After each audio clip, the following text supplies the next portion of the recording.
All right. Hello. Good evening. Welcome to another live episode, the BCSN SportsWrap, right here on the Black College Sports Network. It's basketball season. Yes, sirree. Drew, you ready? Me and about and a majority of the HBCU fan bases, because football did not go so well. Yeah, exactly. Hey, Blue Jacket said AD is focused on Morehouse basketball. You're right. That's what time it is, baby. It's time for Morehouse basketball. But speaking of Morehouse football, if you missed the game last night against Clark Atlanta, you missed I did. I did. Let me say hello to everybody first off. Hello to everybody joining us. This is the BCSN SportsWrap. We've been around 9 years. 9 years that Drew and I have been doing this show, the longest running HBCU sports talk show on the interwebs. Thank you for coming in, joining us. However, and wherever you're watching us, you might be watching on Twitter, Instagram, YouTube, Facebook. Be a part of our chats. The chats are running on YouTube, my JBN Online, Facebook, Black College Sports Network, BCSN SportsWrap, Facebook and YouTube page as well. I think we can even load in Twitter feed. So if you're watching us on Twitter, also known as X, hello to you. You can drop a comment and we'll get the live comments running on stage. Week number 11 or week number 10, if you are in the Division II level, as they like to call it. But I recognize it as week 11. This is me personally. Drew, I did not get a chance to partake and witness the Battle of the AU, the AUC, I guess. Is that what it's called? The Battle of the AUC or for the AUC? One of those names? It has multiple titles there, Bryan. The Battle of the AUC. Yeah, it's got multiple titles. The Big Cat Classic. So depends on who has the game that particular year on which name is out there. Okay. So what did I miss? Recap me. What did I miss? You missed 93 points, Bryan. Let's start off with that. 93 combined points. No defense in Morehouse or Clark Atlanta. No defense. That was defense. Obviously. Just neither team decided to play defense at the same time, Bryan. Okay. Yeah. 93 points. Who won? Clark, because last I saw, Clark was winning. Yeah, and they held on. Clark Atlanta jumped out 21-0 on Morehouse. First quarter was all Clark Atlanta. Second quarter was even. Third quarter pretty much even. Fourth quarter was all Morehouse, to sum it up. So you had a ping pong type game. If you had your popcorn ready, you definitely got your money's worth if you're looking for offense in that game. Unlike one of our other games in the SIAC where offense was at a premium. Wow. All right. So we have a lot to catch up on. We are officially in championship week mode as we finally know the championship games in the SIAC and the CIAA that will be taking place this upcoming Saturday. So we'll break that game down. Another full action of MEAC and SWAC football at that level on the Division FCS level. Of course, basketball season, a full week of basketball taking place. So been a couple of good upsets by some teams this past week. And Division II basketball starts this week also, Brian. Okay, so this week Division II starts up. Yes. Okay. They'll start this weekend. Okay, that's good. Good. Yeah, so we'll get to all of that. And we got some, we got the ugly business of just stuff. We'll talk about the little brouhaha incident that happened down in the hole. And I wonder, Drew, did this whole thing between Grambling and Bethune-Cookman, did it start on social media with some, let's just say, some interestingly worded messaging from, I think it was Bethune's social media team who dropped the first, and I have to pull those up. So maybe in segment 2 we'll talk about that. I know Chuck Hunt was in the building. I don't know if you see Chuck Hunt in the chats. Chuck was there. I saw a video of Chuck. I shouted him out this morning on Dr. Cavill's show because first thing I saw on my timeline was Chuck Hunt's commentary. Yes. On the game. I mean, on the incident. Exactly. With some slander towards Florida. I was like, whoa, Chuck, come on now. What? But then I had to remember. Gotta take that back to Florida now.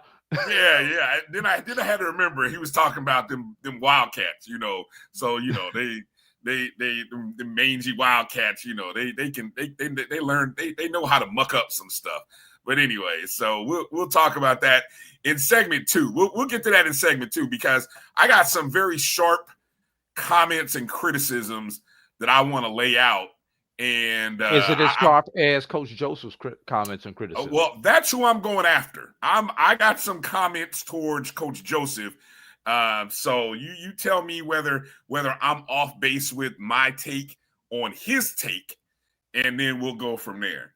Edwin said, "Oh my God, come on, Edwin! I take no responsibility for what happened in the hole. I did not have anything to do with that. Come on now, don't you dare do that to us. We had nothing to do with that incident, nothing at all.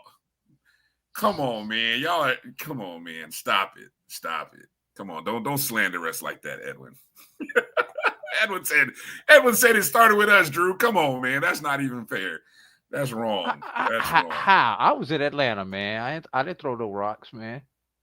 Right. Yeah. So good stuff. I don't know whether he hit the button like 3 times or you sent it like 3. Come on, Edwin, man. Stop it. He sent it like 3 times. Come on, man. Stop it. You're doing too much. Okay. Let's start. Let's start with the big headline story, Drew. I'm trying to get my notes and stuff together, but let's start with the SIAC action, right?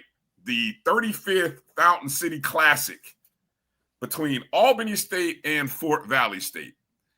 Now, Drew, I love the way you can hype things up. Sometimes you have a great way of hyping things up. Drew, if I recall, Drew said that there was, well, let me see. How many weeks ago did he say this?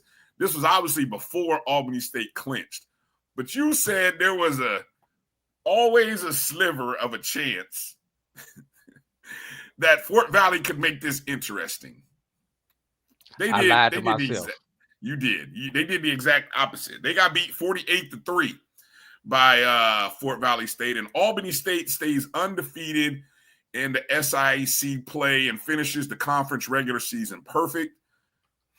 And if I'm not mistaken, Albany State's only loss this year was to Florida A&M, a game in which they led at halftime. And, I've got, I know some people who, they swear up and down that was a game that Albany State could have won. And then there's another group that might say they should have won. But anyway, Albany State The Golden Rams, they lead the Fountain City Classic Series 27-8. The all-time series between Albany State and Fort Valley State is actually tied 42-4. So ever since they moved that game to Columbus, Georgia, in McClung Memorial Stadium, it has been all Golden Rams. I wonder if Fort Valley State making enough money for this series, or might they kind of say, yeah, let's return back to a home and home where we were actually doing pretty good. I'm just thinking out loud here. I'm wondering. Oh, that game for those two institutions makes a lot of money, Brian. It does. Okay. Yes. Okay. All right. So Isaiah Knowles connects with a 45-yard touchdown to Jamarian Davis on the opening drive. And then it just kind of snowballs from there. Fort Valley State's only points came on a 45-yard field goal after that in the second quarter. And then the route was on Rodney McCray with a 34-yard touchdown run. Tyrell Gainey with a pick six for a 21-3 lead. Tyant Weiss with a 1-yard run. It's 28-3. They're even running trick plays in the ball game to go up 35-3. Knowles to Jamil Williams. The dirty blue defense holding your rival to 3 points is just nasty work. So all in all, just an outstanding game. Albany State goes into the postseason as Eastern Division champs, and they are going to host the 2025 SIAC. Brian, correction. SIAC champs. Remember, there are no longer divisions. Okay. All right. Well, okay. I'm just going off what the notes read. So Albany State is they were unbeaten in conference. you did that. Not me. You did that. Come on now. Back to the championship game. It is Saturday, 1 p.m. Eastern on ESPN Plus. It'll be at Albany State. They're hosting. So that should be a good game. Now, who will Albany State play? Drew broke it down last week. We kind of talked about the scenarios. There were only two options, really, and that was either Benedict or Kentucky State. And we were in the midst of the fourth tie-breaking scenarios, correct, Drew? That is correct. Fourth tie-breaking scenario. Drew mapped it all out. Essentially, if Benedict and Kentucky State won, according to Drew's metrics and the way he had done all the work, Benedict would get the tiebreaker by the thinnest of margins, right? It was a very thin margin in which they would actually be the winner of that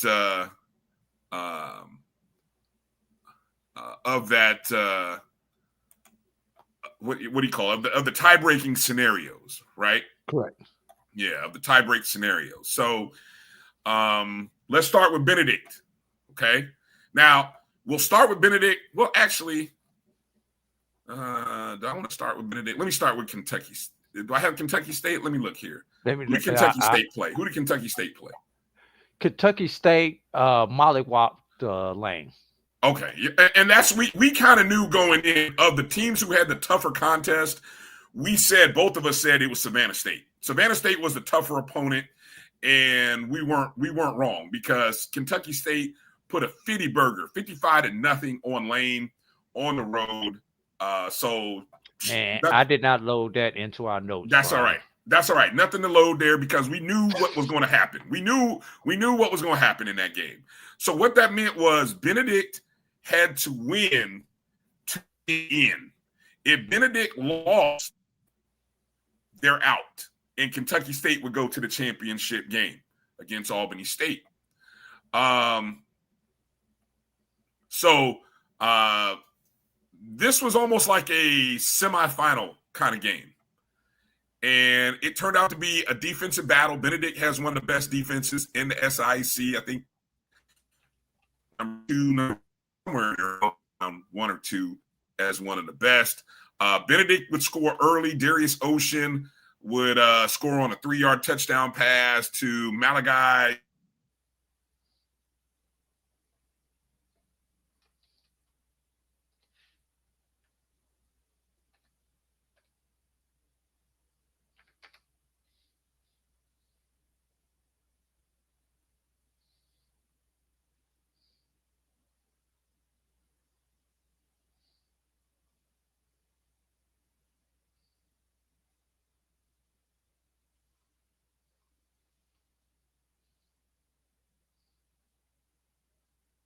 Looks like we lost Bryan there. Darius Ocean would score early. Darius Ocean to Malachi Jones on a 3-yard touchdown pass for a 7-0 lead. And that was pretty much it for the day. Benedict leads the field with three intercept these points on the field, 3 interceptions thrown and 3 missed field goals keep Savannah State in the game. Savannah State did have some late heroics, though, as Tadarius Vaughn takes a short pass and turns it into a 74-yard catch and run down to the Benedict 4. On the next play, Joseph Hampton scores from 4 yards out to tie it at 7-7 with 2 minutes and 5 seconds left. A Benedict Hail Mary is intercepted to send it to overtime. So, Bryan, before we even get to overtime, we knew this was going to be a defensive battle, Bryan. End of regulation, it is 7-7. Let's think about that. And you have the game goes to double overtime. In the first overtime, Logan Koricki drills a 27-yard field goal to make the score 10 seconds. Savannah State gets down to the 2-yard line, and then Amari Terry makes a tackle for loss and then forcing a 27-yard field goal by Savannah State to tie the score at 10-10. Then Savannah State settles for a 44-yard field goal to go up 13-10. Benedict answers on one play. Tristan Morgan breaks multiple tackles on a 25-yard touchdown run to win the game by a score of 16-13. Morgan, 94 rushing yards on 18 carries and the game winner. David Smith adds 71 yards on 18 carries. Terry had a team high 8 tackles and 4 tackles for loss. 2 of them huge in overtime. And Terrence Brown added an interception in the first quarter. Benedict defense holds Savannah State to 2 of 12 on 3rd down. Brings Benedict overall to 9-1. That one is to Albany State as they finish 7-1 in the SIAC. And let's remember the October 25th matchup that Albany State won by a score of 31-3. We'll break that down a little bit further as we predict the SIAC Championship game later on in the show. Sounds good. You got your internet back, Bryan? Yeah, I don't know what's going on, man. You know, the internet's been down. Well, I've been out of town for I get from back home, fire it back, and then the internet goes. What are you trying to do soon? And you're still buffering there. Just so you know. I am. Still have it anyway. That's what I jump.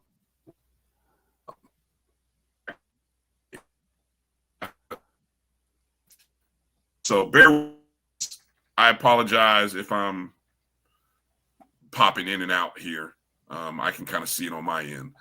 I see something. Sly said that Benedict held Savannah State on 1st and goal inside the 3 2 times in that contest. Real quick, final look at the standings. And I'm going to go back to the rankings, Drew, because in essence, it's 3 teams that have a legit shot to get into the playoffs. Obviously, Albany State, Benedict, who are both 9-1, and Kentucky State, who is 8-2.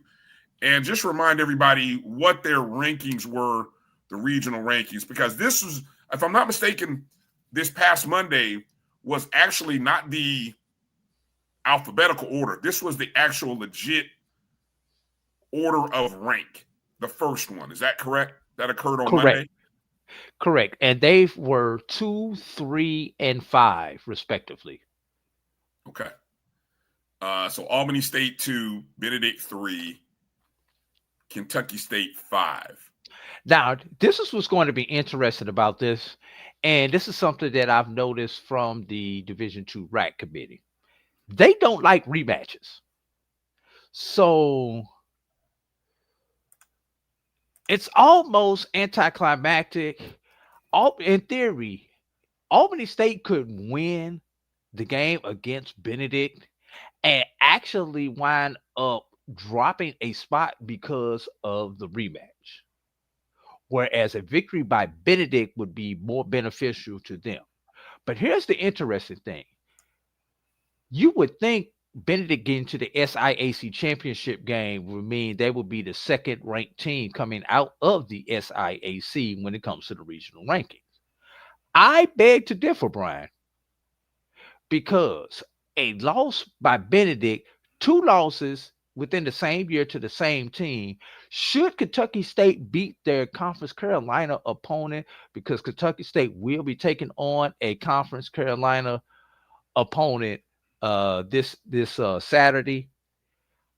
I'm 90% confident Kentucky State would wind up finishing ahead of Benedict in the final regional rankings, Brian. So is there any chance that we see any of these SIC schools play each other in the playoffs? Depends on the ranking. Okay. So, but here's the thing, Brian. For Kentucky State, it is crucial for them to finish in the top 4 because of their geography. What you have to understand about the Division II playoffs is 1 through 4, you're stuck in your region. 5 through 8, you can go to a neighboring region based on geography. If you're Kentucky State, because of where you are geographically, chances are likely that you're going to be moved to Super Region 1, which has conferences such as the PSAC and the CIAA in it this year. Or you could, even worse, move to Super Region 3. You know who's in Super Region 3, Brian? No.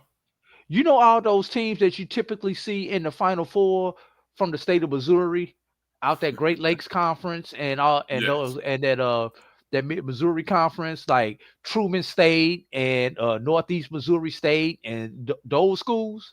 Right. That's the region that they're in.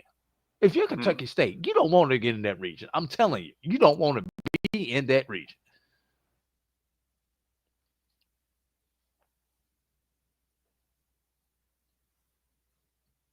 Still there with me, Brian? Looks like Brian has frozen up once again. This is what we're going to do. We're going to take a break, and then when we come back, we're going to get into the CIAA. 3 teams had a shot. 2 teams will be playing this upcoming weekend. You are watching the BCSN SportsWrap exclusively right here on the Black College Sports Network. This is the Dean of the College of HBCU Sports, Kenyatta Cavill of Dr. Cavill's Inside the HBCU Sports Lab with Mike Washington and Charles Bishop. Come mix it up in the lab where the course lecture is in session every Tuesday from 6 o'clock p.m. Central Standard Time on Facebook Live, YouTube Spreaker, or the BCSN app, as we discuss all things about the HBCU sports culture, including exploring the week that was in the sporting HBCU diaspora, as well as the upcoming week of HBCU sports. With me, the Dean, the College of HBCU Sports, on Dr. Cavill's Inside the HBCU Sports Lab with Mike Washington and Charles Bishop. Course lecture dismissed.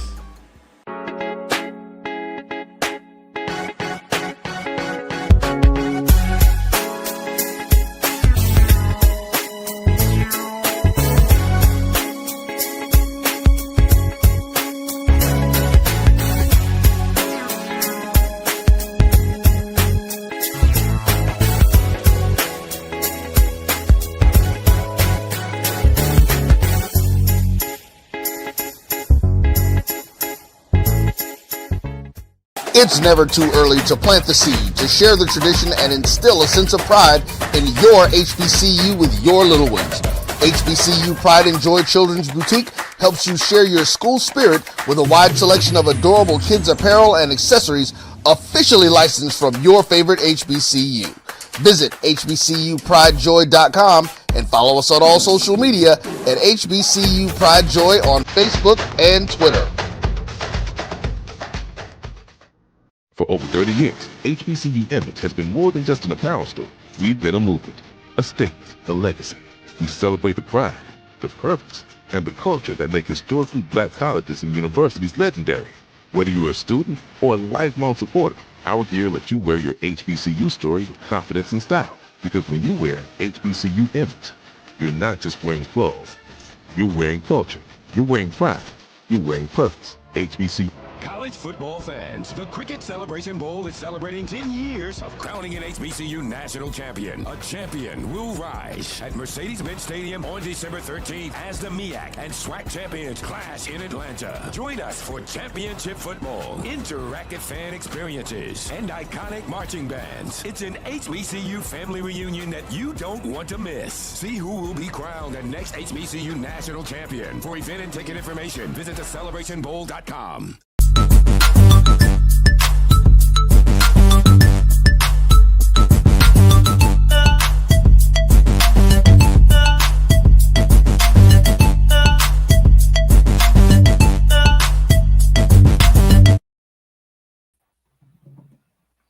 All right, welcome back to the BCSN Sports Wrap. Fingers crossed that my internet signal is doing. It's got to be the computer resources, Drew, because it's not the signal. I'm getting a good signal strength. It's got to be the computer resources. But anyway, you got to shut it all down, man. Yeah, that's what I did. I just did a complete restart, and we'll see what happens. Okay, I think the one thing I was going to mention, because we finished talking about Kentucky State, and I don't know if you added in on this, but Kentucky State still has a game left on the schedule. Correct. Since they did not advance to the SIAC Championship, they are playing one extra game. And it's already scheduled on their website against Shorter University. Now, I saw somebody in the chat say Shorter has like I don't even know what their record is here. They're under 500. Yeah, under 500. Now, how did this game come about? Break that down for anybody who, like myself, who doesn't necessarily know or recall how this game came about. Well, with Conference Carolinas being a new conference, they are trying to get themselves up and going.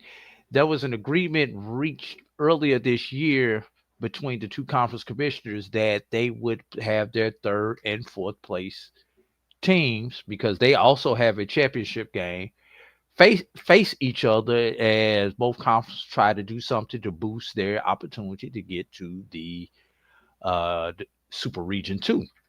Well, obviously our third and fourth place teams in the SIAC made it, but after the top two in Conference Carolinas, everybody else honestly is underwater. Under 500. Yeah, everybody outside of the top two teams, which is North Greenville and UNC Pembroke, they're all under 500. Yes, correct. And technically, in looking at the conference standings, Shorter is tied for 6th.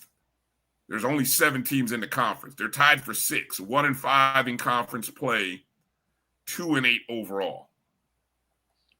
Yes, and what wound up happening, some of those other teams had there was one team, I can't remember which one it is, that had a game already scheduled on their schedule. And then there's also the caveat that the teams will travel no more than 500 miles.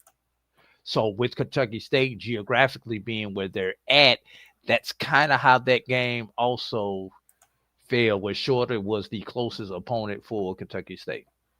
And here's a nice little breakdown of how all that works. Let me move a couple things out of the way here so that we can really see that. Are you able to here it is. Okay. For some reason I can't. Okay, there we go. Shit. Okay, there it is right there. And let me take the chat feature away there. Okay, so there's the breakdown. Obviously, the championship match, UNC Pembroke, and this is from the Conference Carolinas. So you can see Kentucky State is playing shorter. Allen is playing Erskine, and that's it. I guess they're, I don't know those other games in the Conference of Carolinas. I don't know what those are. They may have already had those games already scheduled. Okay. So I was taking a look at the standings for a quick second. In the conference, just to kind of see what is the standings, and pretty much everybody in the SIAC is 5-5 after team sitting at 5.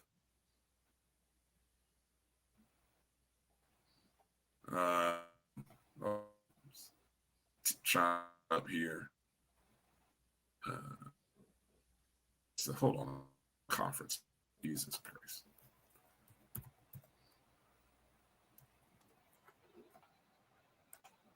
All right. Let me see. I think I have it now here, Drew. But anyway, I don't. Is there a chance that anybody, a fourth team, can get into the playoffs? Because out of the SIAC, yeah, Allen is the fourth team right now according to standings because of a 5-3 conference record, but they are 5-5 overall.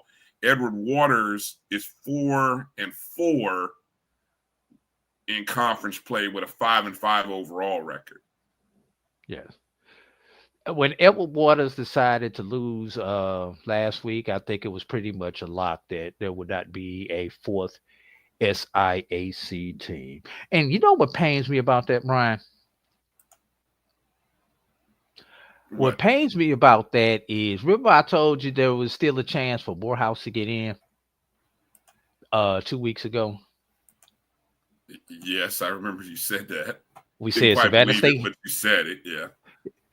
And the thing was, Savannah State had to lose twice, which they did, Ryan. Mm-hmm. Savannah State had to lose one of the last two, which they did. They actually lost both. Edward Waters had to lose their last two, which they did. But thing number 3 did not happen. Morehouse had to win their last two, which they did not. All right. We'll talk another day regarding the final standings and all that good stuff. But we believe that 3 teams will go on into the playoffs in Region 2 from the SIAC, Albany State and Benedict. Do we want to go over to this? Oh, you speak about Allen, but let's talk about what Allen did there, Brian. They just beat the team that we thought was going to the playoffs a couple of weeks ago, like they stole something, Brian. Allen with the 53-31 homecoming victory over Edward Waters in the AME Classic. Oh, look, I told you when I went and saw Allen last year that this was going to be a good season for Allen. Now, they had their moments, but I think Cedric Pearl really put this team in the right spot to be successful this year. 53 points, Brian. The loss that probably hurt them more than anything is the loss to Savannah State. They lost that game 23-20. Now, obviously, they played Benedict and Albany State on the road back-to-back weeks, lost both of those games. But outside of that, their schedule was very favorable. And I think had they not lost, obviously out of conference, they lost to Morehead State and they lost to Livingstone. Well, Morehead didn't count. Why not? That's Division I opponent. Is it really Morehead State? Yes. Okay. So you had Livingstone out of the CIAA, and then they lost to Savannah State. Those are two losses that, looking at their season, they could have been 7-2 realistically with a really legitimate shot.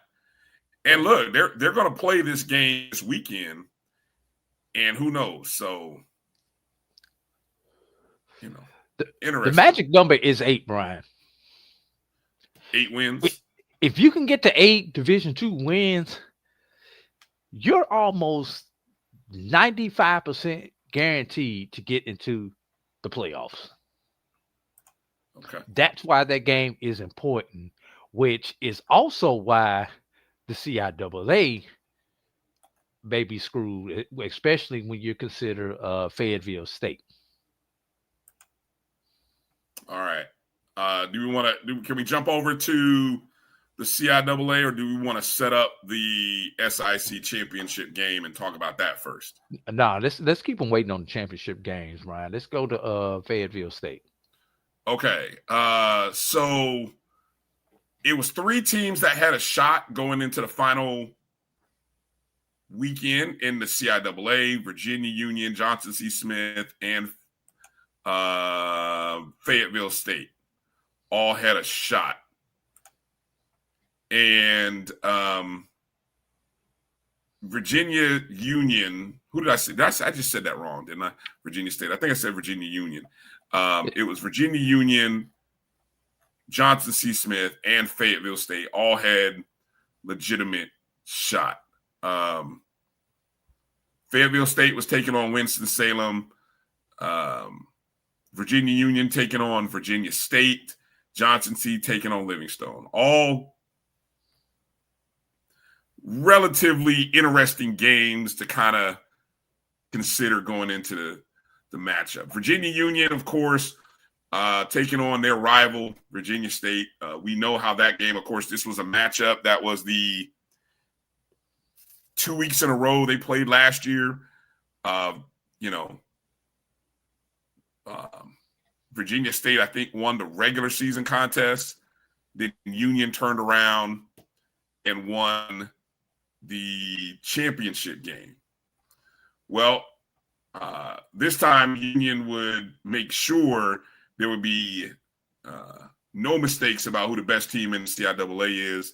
They finished the regular season unbeaten, 7-0 in conference play, 9-1 overall. Who was Virginia Union's only loss, Drew? Edward Waters. Right.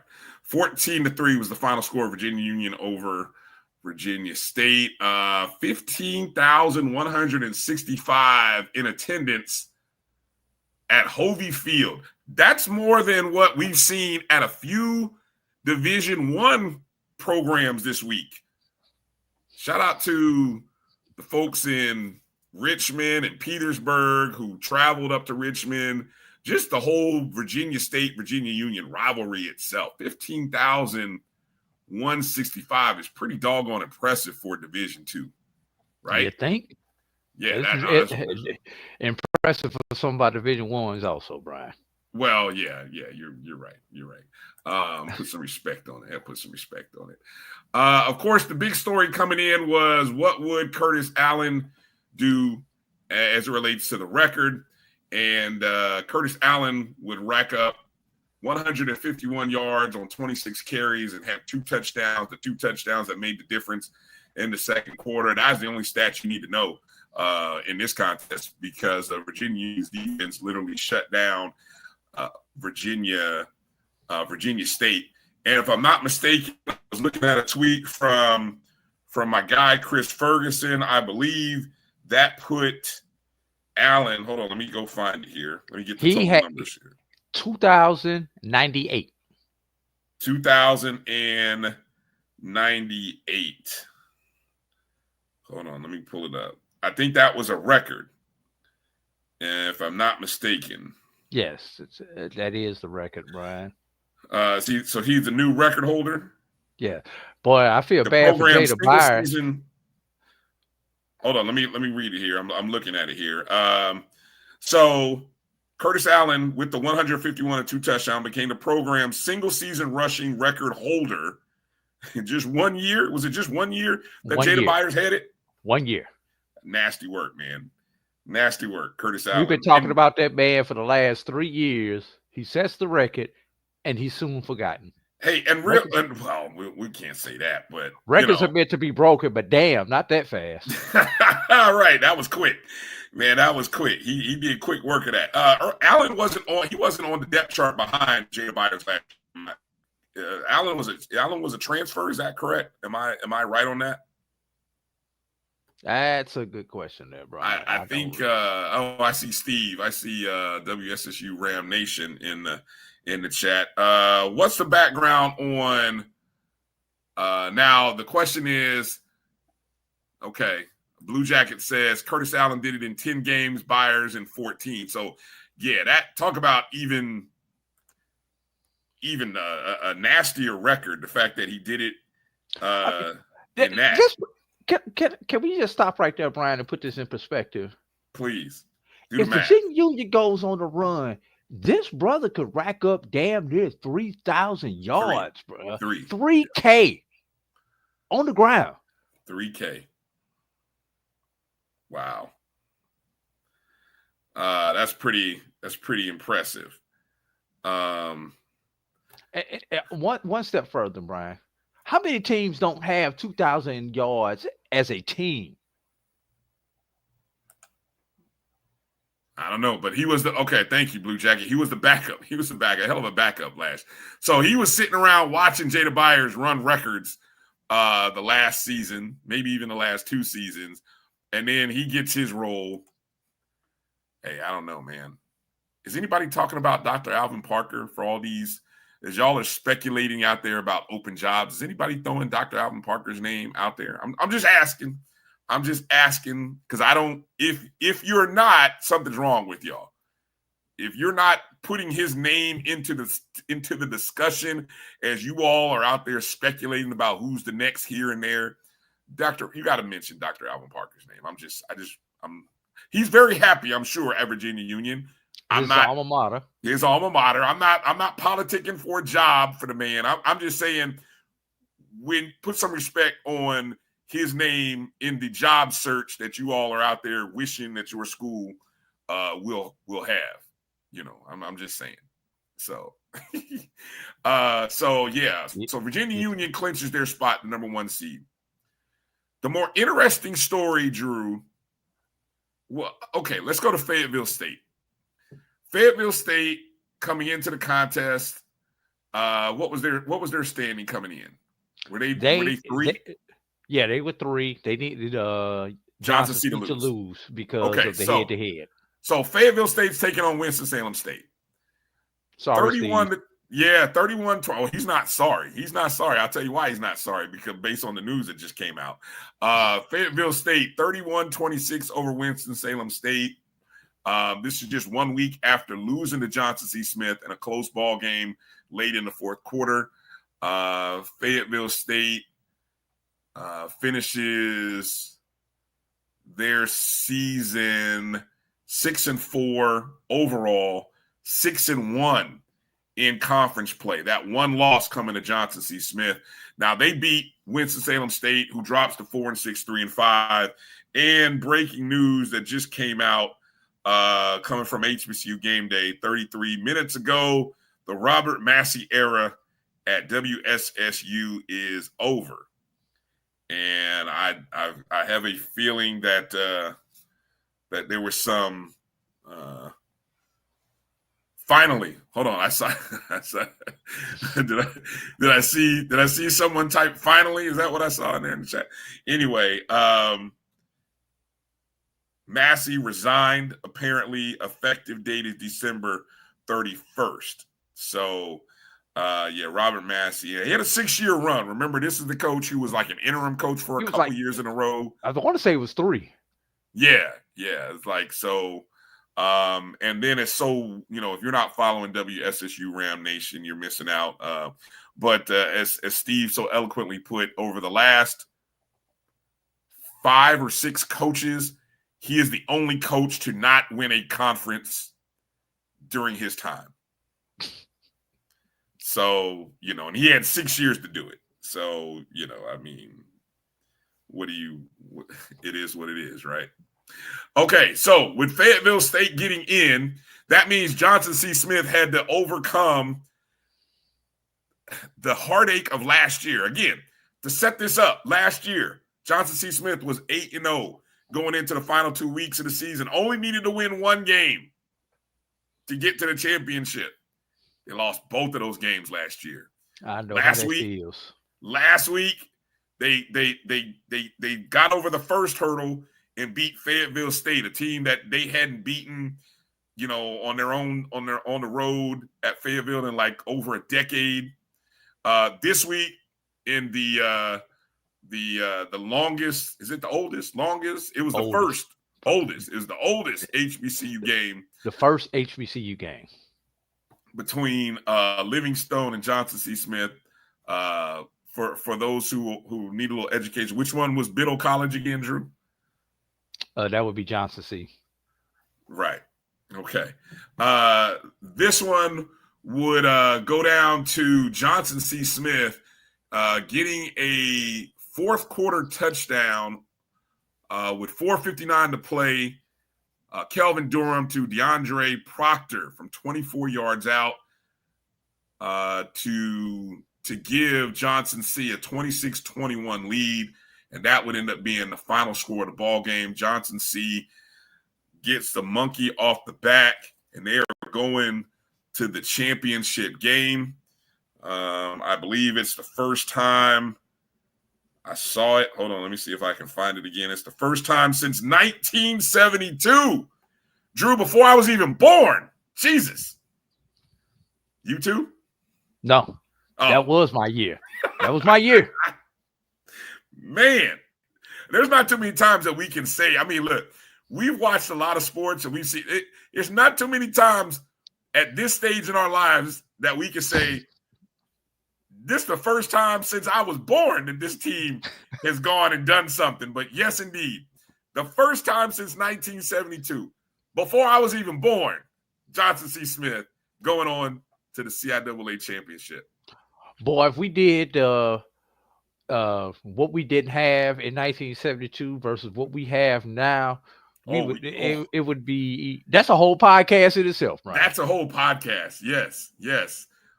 Somebody has to do that. Somebody, let me see, what was gas prices in 1972? Maybe we could do a quick little internet search and give us what was gas prices, what was a loaf of bread. Let me see, what do they usually do?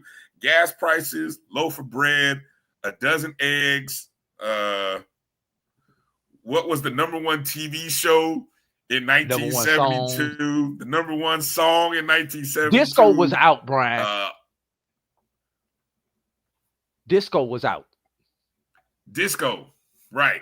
Yes. There it is. And Brian, Apollo 13 was 1972. Not the movie. You're actually you're talking about the actual incident. Some people will hear you say that and say, "Oh, you're talking about the movie?" No. Not the movie Apollo 13. The actual real event Apollo 13 happened. Man. Yeah. Who won the World Series in 1972? One other thing from 1972, and see if you remember this. Way down in the jungle deep, the signified monkey step. Dolomite. See, before I was born. Rudy Rainbow. Before I was born. I don't know nothing about that. I know Pam Grier was doing her thing. Pam Grier was doing her thing on screen. I went back and watched some of them videos. Ooh, Pam Grier was so fine. So beautiful. Jet and Ebony magazine was a thing. Magazines were a thing back in 1972. Jackie Robinson was still alive. Woo. The Oakland A's and Reggie Jackson played for the A's Reggie back then. Jackson, Dave Stewart. Was it Dave Stewart or Vita Blue? Hold on. Vita Blue. It was Vita Blue. I knew it was a black pitcher. Vita Blue and Reggie Jackson were leading the Oakland A's. Again, the Oakland Athletics in the World Series back then. Institute price control. Yeah. Man. Oh my God. 1972. Have fun with that, Johnson C. Smith, man. I mean, their social media team should be they should be doing they should be doing all kinds of stuff all week talking about where were you, or we know half the kids on campus weren't where even thought of. They weren't even in that millennium, Brian. What were your parents doing in 1972? That should be what your grandparents doing for some of them. Right. What were your parents doing in 1972? Have your parents even met yet? That's the question that they should be asking these kids. Did your parents even meet yet back in 1972? Brian, we still had regular gas, leaded gas. And one other one. Brian, the Pittsburgh Steelers had not won a Super Bowl yet.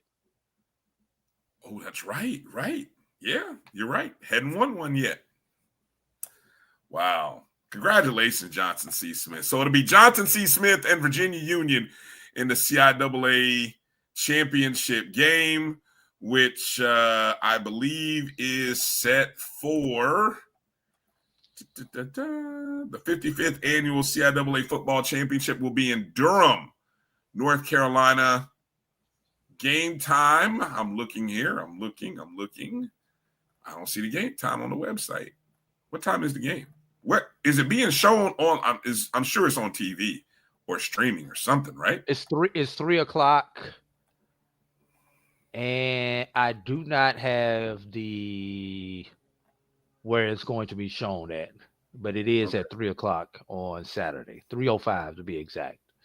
So with a 3:05 start, it's going to be on somebody's network. I wouldn't be surprised if it's HBCU Go or something like that. Probably. And Brian, there's a backstory to this comment right here.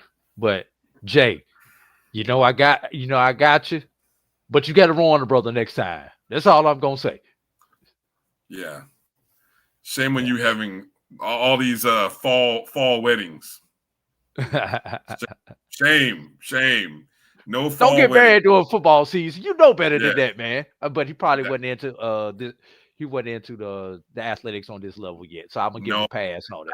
I bet you he made a sacrifice. He made a sacrifice. His wife wanted a fall wedding, and he was like, I know it's the fall, and this is probably the one time,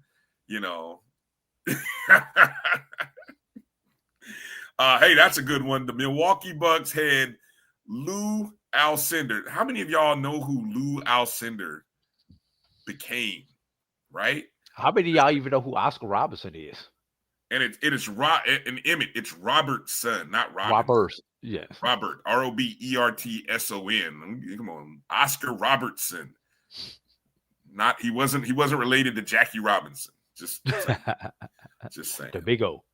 Yeah, the Big O, Mr. Triple Double. Before Russell Westbrook started stat padding, he was legitimately, the Big O was legitimately getting triple doubles, unheard of at that time, right? Yeah. So, shut out. Okay. Do you want to take can we take a short break for a second? I want to load up a couple things and then talk about a quick run through in the SWAC and MEAC. Yeah. All right. Then we get to these championship games. Gotcha. Okay. Let's take a short break. You're watching the BCSN Sports Wrap right here on the Black College Sports Network. Drew and I will be back in just a moment. Well, if you can hit the commercial. Oh, I thought you got it. My bad. I was trying to get to it, but it took a minute. Thanks. All right. And apologize if I play the same commercial break twice, everybody.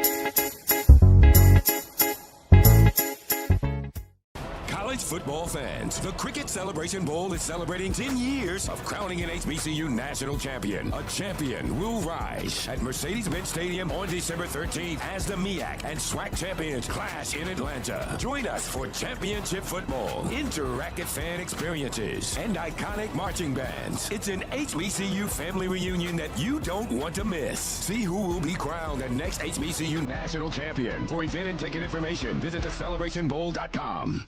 For over 30 years, HBCU Evans has been more than just an apparel store. We've been a movement, a statement, a legacy. We celebrate the pride, the purpose, and the culture that make historically black colleges and universities legendary. Whether you're a student or a lifelong supporter, our gear lets you wear your HBCU story with confidence and style. Because when you wear HBCU Evans, you're not just wearing clothes. You're wearing culture. You're wearing pride.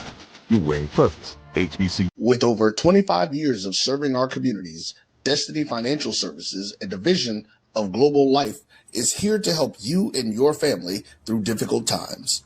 From cancer care to accidental industries to cardiac care, we all know that there are times that you can't control what happens in your life, but you can be prepared to weather the storm when it comes. Call DFS at 877-300-8269 or visit the website at www.globelifeinsurance.com. That is 877-300-8269, or again, the website at www.globelifeinsurance.com. ESPN Events presents Red Lobster Band of the Year, a title reserved for elite HBCU marching bands. A season-long competition that culminates in Atlanta on Friday, December 12th. Drum majors, percussion, drill, auxiliaries, musicality. All aspects will be examined by the toughest judges in the world of college bands. 4 will qualify for the big stage, where national champions will be crowned. Follow us on social media for rankings updates throughout the season. And join us in Atlanta on December 12th. For event and ticket information, visit bandoftheyear.com.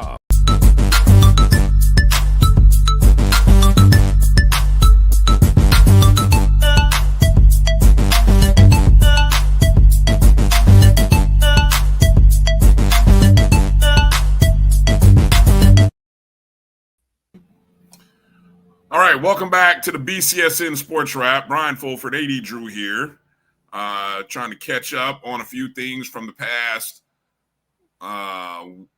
weekend of HBCU football and action, of course. Anybody got a score on that Grambling Howard men's basketball? I saw somebody posted something in oh, here it is. Lawrence. There you go. Appreciate the update. This game is happening right now on ESPN Plus, I think. Men's basketball. Grambling State 61, Howard 53. Appreciate the update, Lawrence. Keep those stats coming.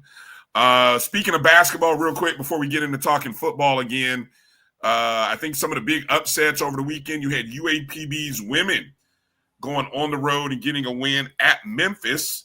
I was just at Arkansas Pine Bluff, Drew. Not a far trek from Memphis, but that was a big win for UAPB, opening the season like that. And then I think the other game that was a eye opener. You heard it here first from Liv for Hoops. She told us on last Sunday's show to watch out for Bethune-Cookman's men playing Auburn. And doggone it if she was not right. Auburn was a 24.5-point favorite over Bethune-Cookman. Bethune-Cookman, I think it was plus 700 on the money line. Might even been even more. But they took Auburn, right? They took them to double overtime, essentially. Lost 95-90 in double overtime. But it was a very, from our perspective, it was a controversial game to some degree if you go back and look at the stats. If you look at the stats from the free throw line, Auburn almost 3-1 in terms of free throws shot and made. Big difference in the ball game. Also, thank you, Dave. Howard's women went and beat Providence on the road. I don't know if that was the season opener or if that happened on Wednesday or Thursday. But so those were your three. I don't think I missed anything. Those were the three games that, schools were playing, quote unquote, power conference schools. So shout out to basketball programs. Good stuff there. Okay. Over at FBS level, SWACtion. I don't know if that's a real thing, but I'm just going to say it is. I was going to say, let's start in the MEAC, Brian. Let's come back. Let's say the SWAC. I don't have MEAC graphics pulled up, but okay, Drew, since you want to jump to the MEAC. You got to start with Friday night, Brian. Friday night. I'm not prepared to talk about the MEAC, so I'll let you go ahead and start since you are. All right. In a defensive battle, with Delaware State and Morgan State almost had identical yardage, Brian. Delaware State wound up with 283, and Morgan State wound up with 285. Delaware State does all of its scoring in the first half, then hangs on as Morgan State rallies late. Let's take a look at some of these key drives there, Brian. Delaware State goes up 7-0 on the running back. James Jones rips a 78-yard run on just the second play of the game. 2 plays, 79 yards for that total drive, Brian. Morgan State would come back with a field goal, and this is on a 37-yard field goal to cap off a 10-play, 41-yard march. Delaware State goes up 14-3 after a short field, after a turnover. Amari Francis punches in the run for the touchdown on 6 plays, 28 yards. Delaware Morgan State comes back with a field goal, 19-yard, 5-play drive. Then Morgan State scores a touchdown when Randall breaks a 67-yard touchdown run on the first play of the quarter. 2 plays, 72 yards. They go for 2, which is no good, and that is the decisive play in the ball game there, Brian. Look at some of the key players. James Jones, 13 carries, 115 yards, and 1 touchdown. Kaden Bennett, 16-24, 179 yards. Did throw 2 INTs. Delaware State's defense had 5 sacks for 49 yards. Held Morgan State to 3 of 14 on third down for Morgan State. Randall Naughton had 7 carries, 104 yards, 1 touchdown on the day. And Alex Amaya had 2 field goals and 6 punts. Wide receiver Joseph Kennelly Jr., 3 catches, 40 yards. So, Brian, that was our Friday night in the MEAC. Delaware State getting primetime games. Who would have sunk it back when they did this schedule that these games, I guarantee you they gave these games to Delaware State because of who the head coach was, not expecting that Delaware State would actually be competitive at this point in time in the season, Brian. Isn't it Delaware State's first winning season since forever? About a decade? I don't know the exact number. 72. I don't know if it was that long. I don't know if it was quite that long. I think in 19 years, if I remember, because I did look this up. I want to say it's been like 19 years since they had a winning season. 19 years. Delaware State is 7-3, 3-0 right now in conference play. Guaranteed a winning season. Guaranteed a winning season. Dave says probably 2007. Okay, I don't doubt. Okay, my math was off a little bit, but that would make sense. I mean, look, that's a generation, isn't it? I mean, there's a generation of kids who probably weren't even born in 07. None of those kids, maybe a few of those kids on that team were born 18 years. Yeah, so that's practically a generation. But I got to point something out here. Now, I'm going to take this over to the losing side. You know, the more interesting story is always in the losing locker room. Morgan State loses that game 14-12. Now, I'm sitting at a bar watching this game in Little Rock, Arkansas, right? And then don't ask me why I didn't just sit in my room and watch it. I just had to go out. Had some amazing hot honey lemon pepper wings, by the way. Shout out to this place in Little Rock that I went to get them. But Morgan State had a chance to tie the game up at 14, missed a 2-point conversion. So we end up with a 14-12 game. Then they missed the field goal as time expired.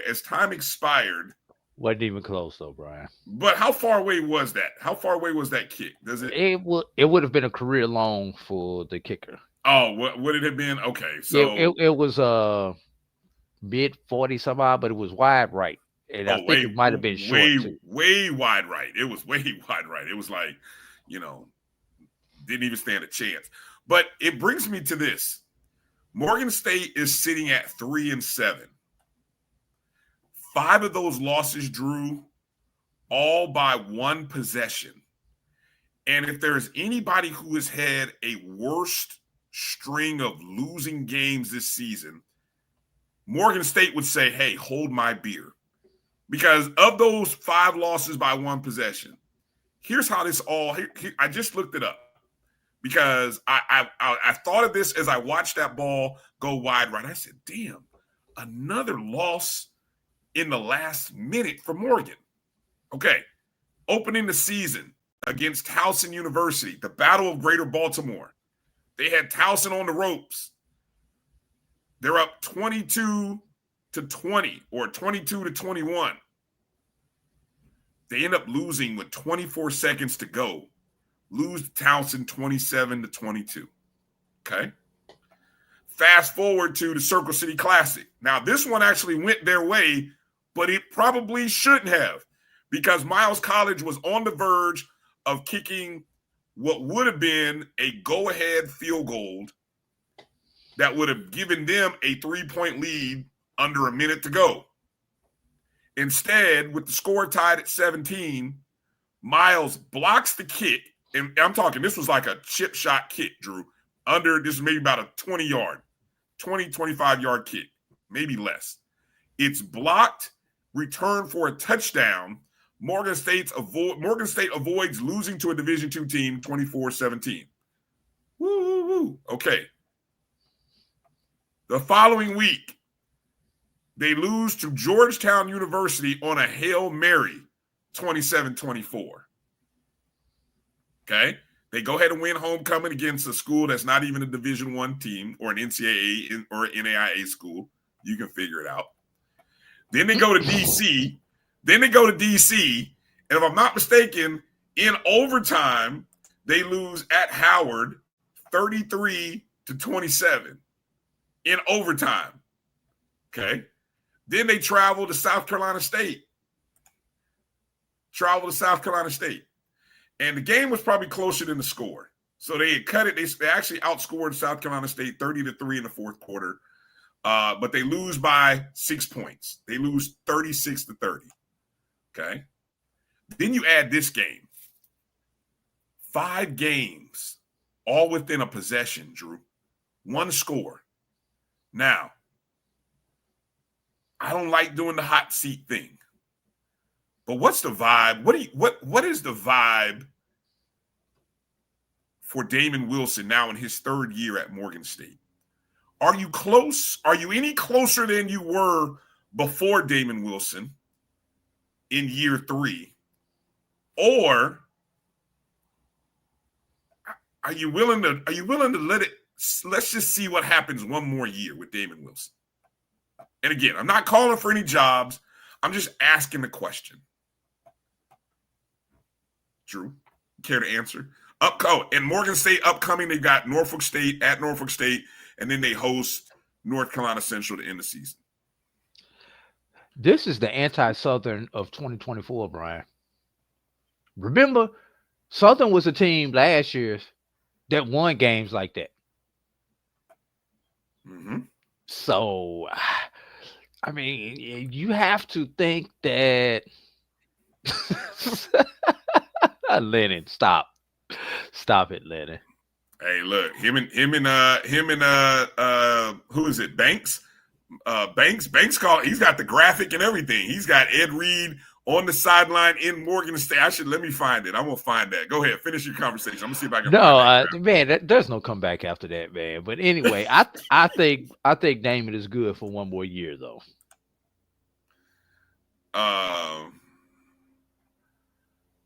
Who are that? What are we talking about? What are you talking about? Who's gonna have Morgan fighting next week? Huh? Who are they gonna fight? Just win one of these close games for a change. They're 1-5 in one-score games. 1-5 in one-score games. That's all I'm gonna say. No, okay. It was Miak Mike. Thank you, Dave. Hold on, let me find the graphic because it's hilarious. I'm gonna find the graphic because he keeps throwing it out there, and I'm just like, yo, whoever keeps coming up with this photo of Ed Reed wearing Morgan State gear. Hilarious. Oh, here it is. I found it. I mean, and look, it kind of makes if you're going to send a guy out there if you see the success that Delaware State is having, aren't you kicking the tires if you're Morgan State with all this new money, all this Mackenzie Scott, all these McKenzie millions that Morgan State is getting? Aren't you kicking the tires? It makes sense for one reason and one reason only, Brian. Baltimore Ravens.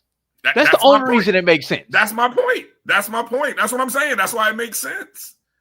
Stop trying to send Ed Reed to schools down south. It didn't work. You saw what happened. Ed Reed in Florida didn't work. Ed Reed in Baltimore, though, that's all I'm going to say. Again, I'm not calling for any jobs. I'm just, Brian. Interesting. There might be another school that direction that might be interested in the Ed Reed. And once again, not calling for jobs. But what about 40 miles south? 40 miles south. Oh, HU? No. No? No. Who? The school between those two in the little triangle up there. Lord, geography.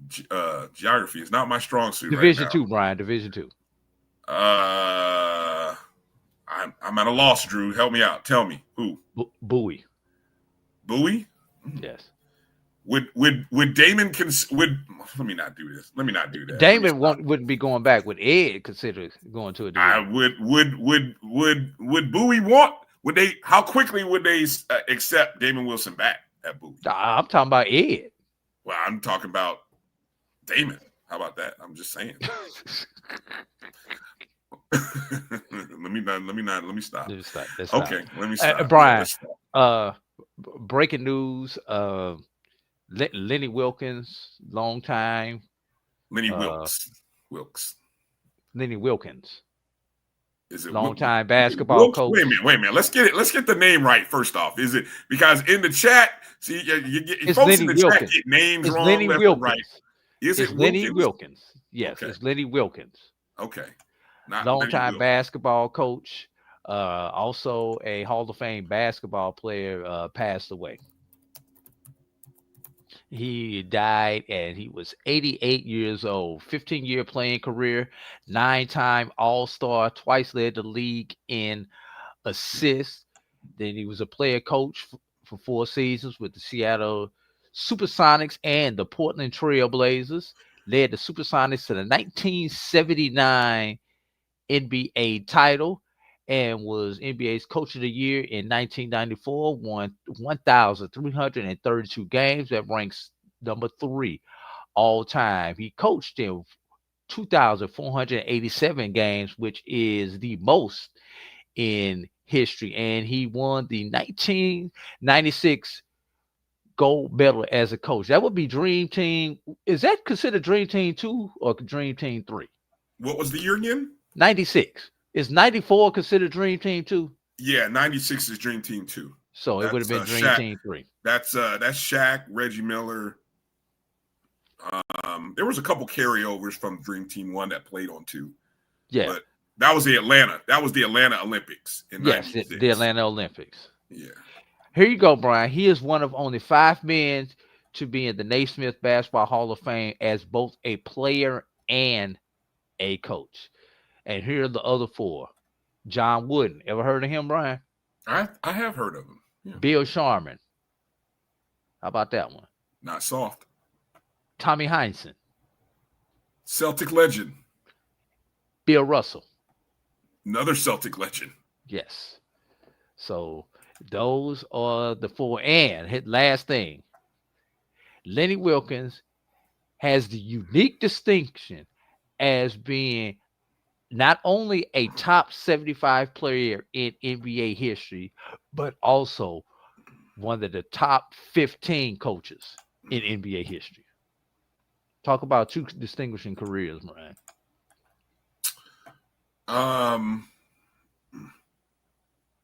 Yeah. I did you read any of the statement from Adam Silver, the commissioner? Lenny Wilkens represented the very best of the NBA as a Hall of Fame player, Hall of Fame coach, and one of the game's most respected ambassadors. There you go. Yes. I will always remember him as Seattle Supersonics coach. Right. Yeah. That's how I remember him. Seattle Supersonics. So rest in peace to Lenny Wilkens. Also on a somber note today, speaking of sports legends, I don't know if you can consider a commissioner a legend, but former commissioner Paul Tagliabue also passed away, or it was announced that he passed away at the age of 84, I believe. And all of that, while we're mentioning it and bringing it up, it brings to mind the young man from the Dallas Cowboys, who reportedly took his life this past weekend or this past week. And so due to considerable, I guess it's believed, mental health. His mental health might have been at play, and the young man had just scored a touchdown in the Sunday night game, if I'm not mistaken. So, was it Sunday night or Monday night? Maybe it was. It was Monday night. It was Monday night. Yes. Yeah, Monday night.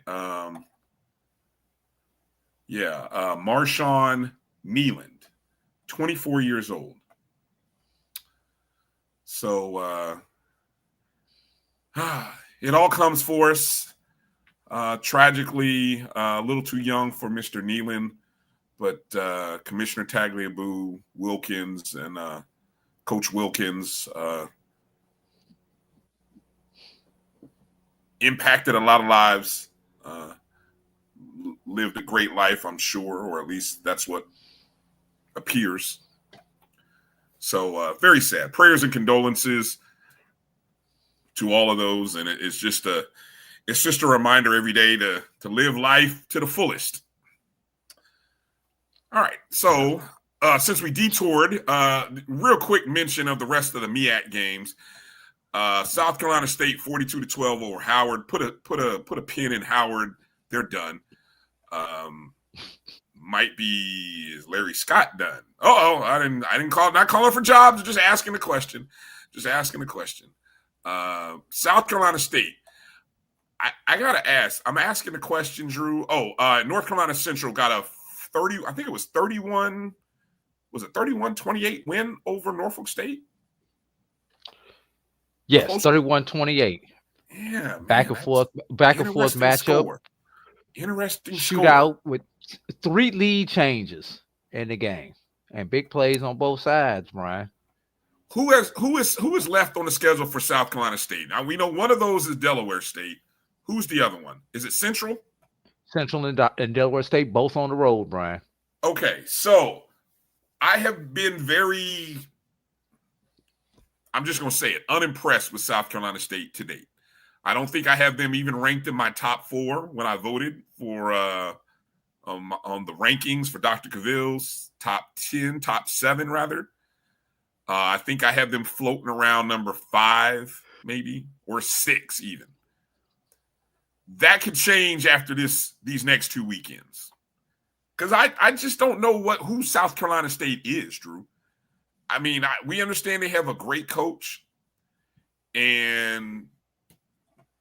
but are you buying? Are we buying South Carolina State? I mean, I don't know about buying, but I think they are bipolar. Because you don't know what South Carolina State you're going to get, Brian.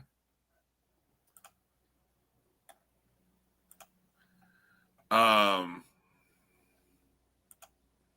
was trying to pull up their schedule here because I think that's what kind of, when I looked at their schedule, I mean, they're 7-3. You know, they got a 1-point win over Wofford College. I mean, are we valuing that as something big? Wofford? It's a W. Okay. They got a 55-45 win over Bethune-Cookman.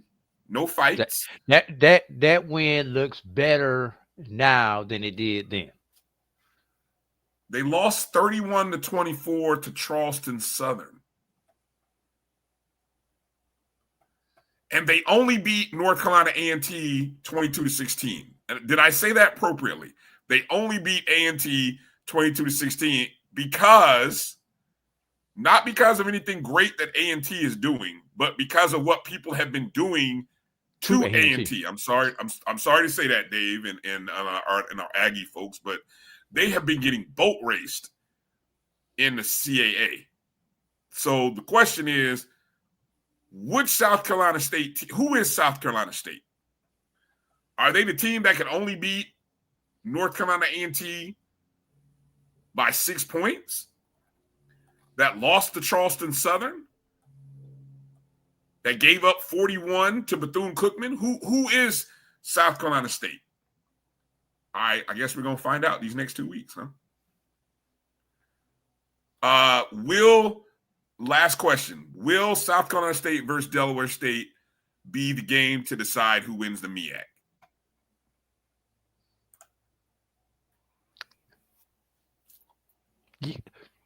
One way or the other, yes, Brian. One way or the other.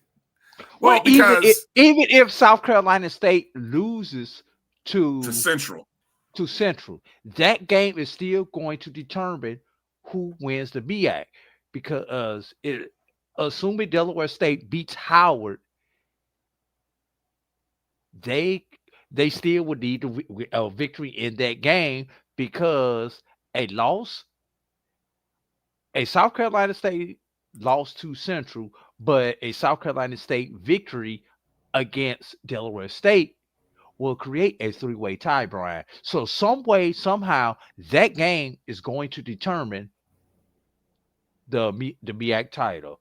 The only way it doesn't, Brian, is even if Delaware State loses this weekend, that game is still going to determine the MEAC title.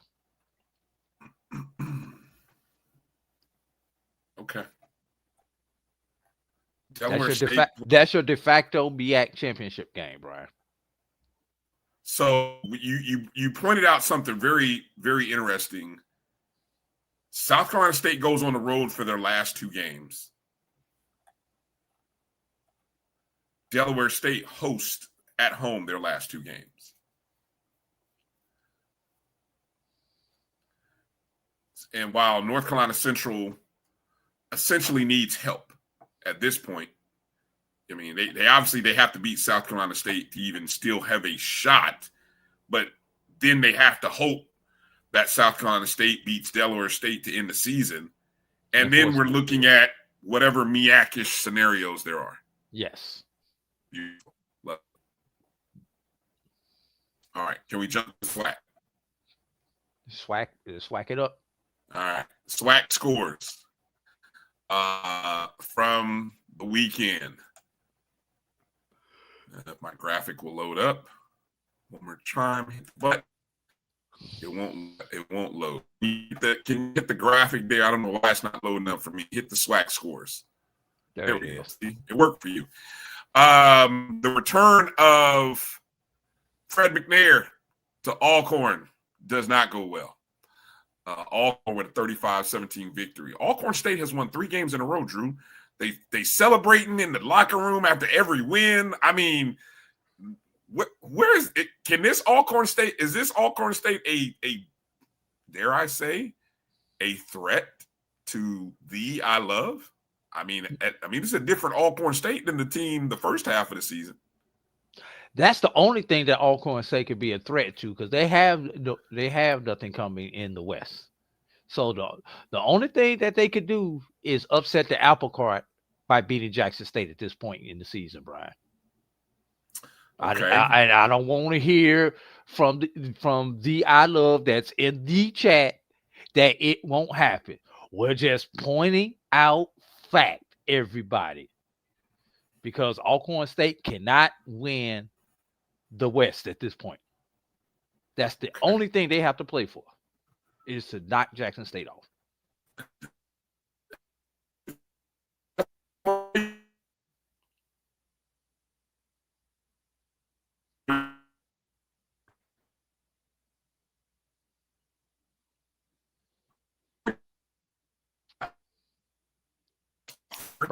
Brian, if you're talking, we can't hear you right now.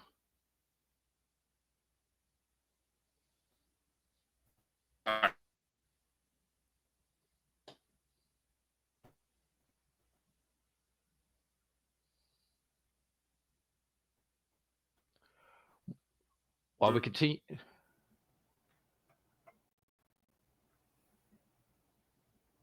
Hello, am I there? Am I there? You're there now.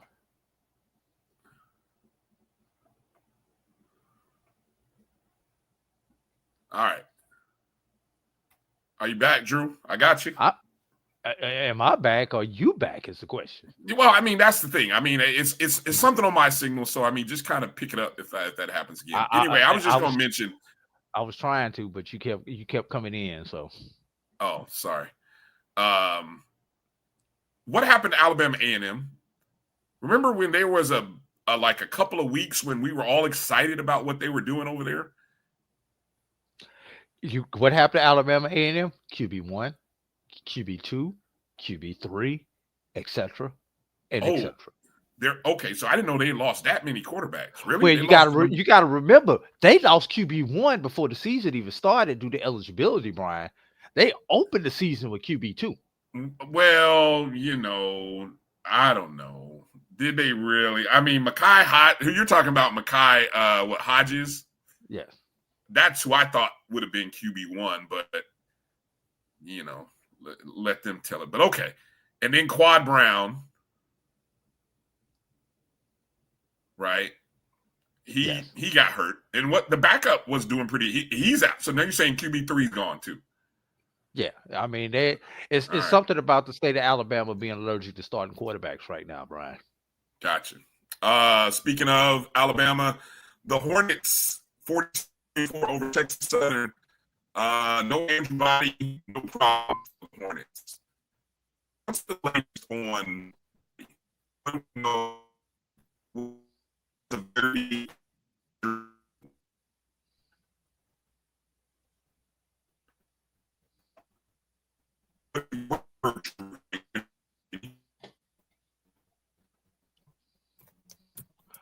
Brian, we keep losing you there. Let's do this, Brian. We're going to take a break, see if you can get your connection back, and we'll come back and talk SWAC football right after this. You are watching the BCSN SportsWrap with Bryan and A.D. on the Black College Sports Network.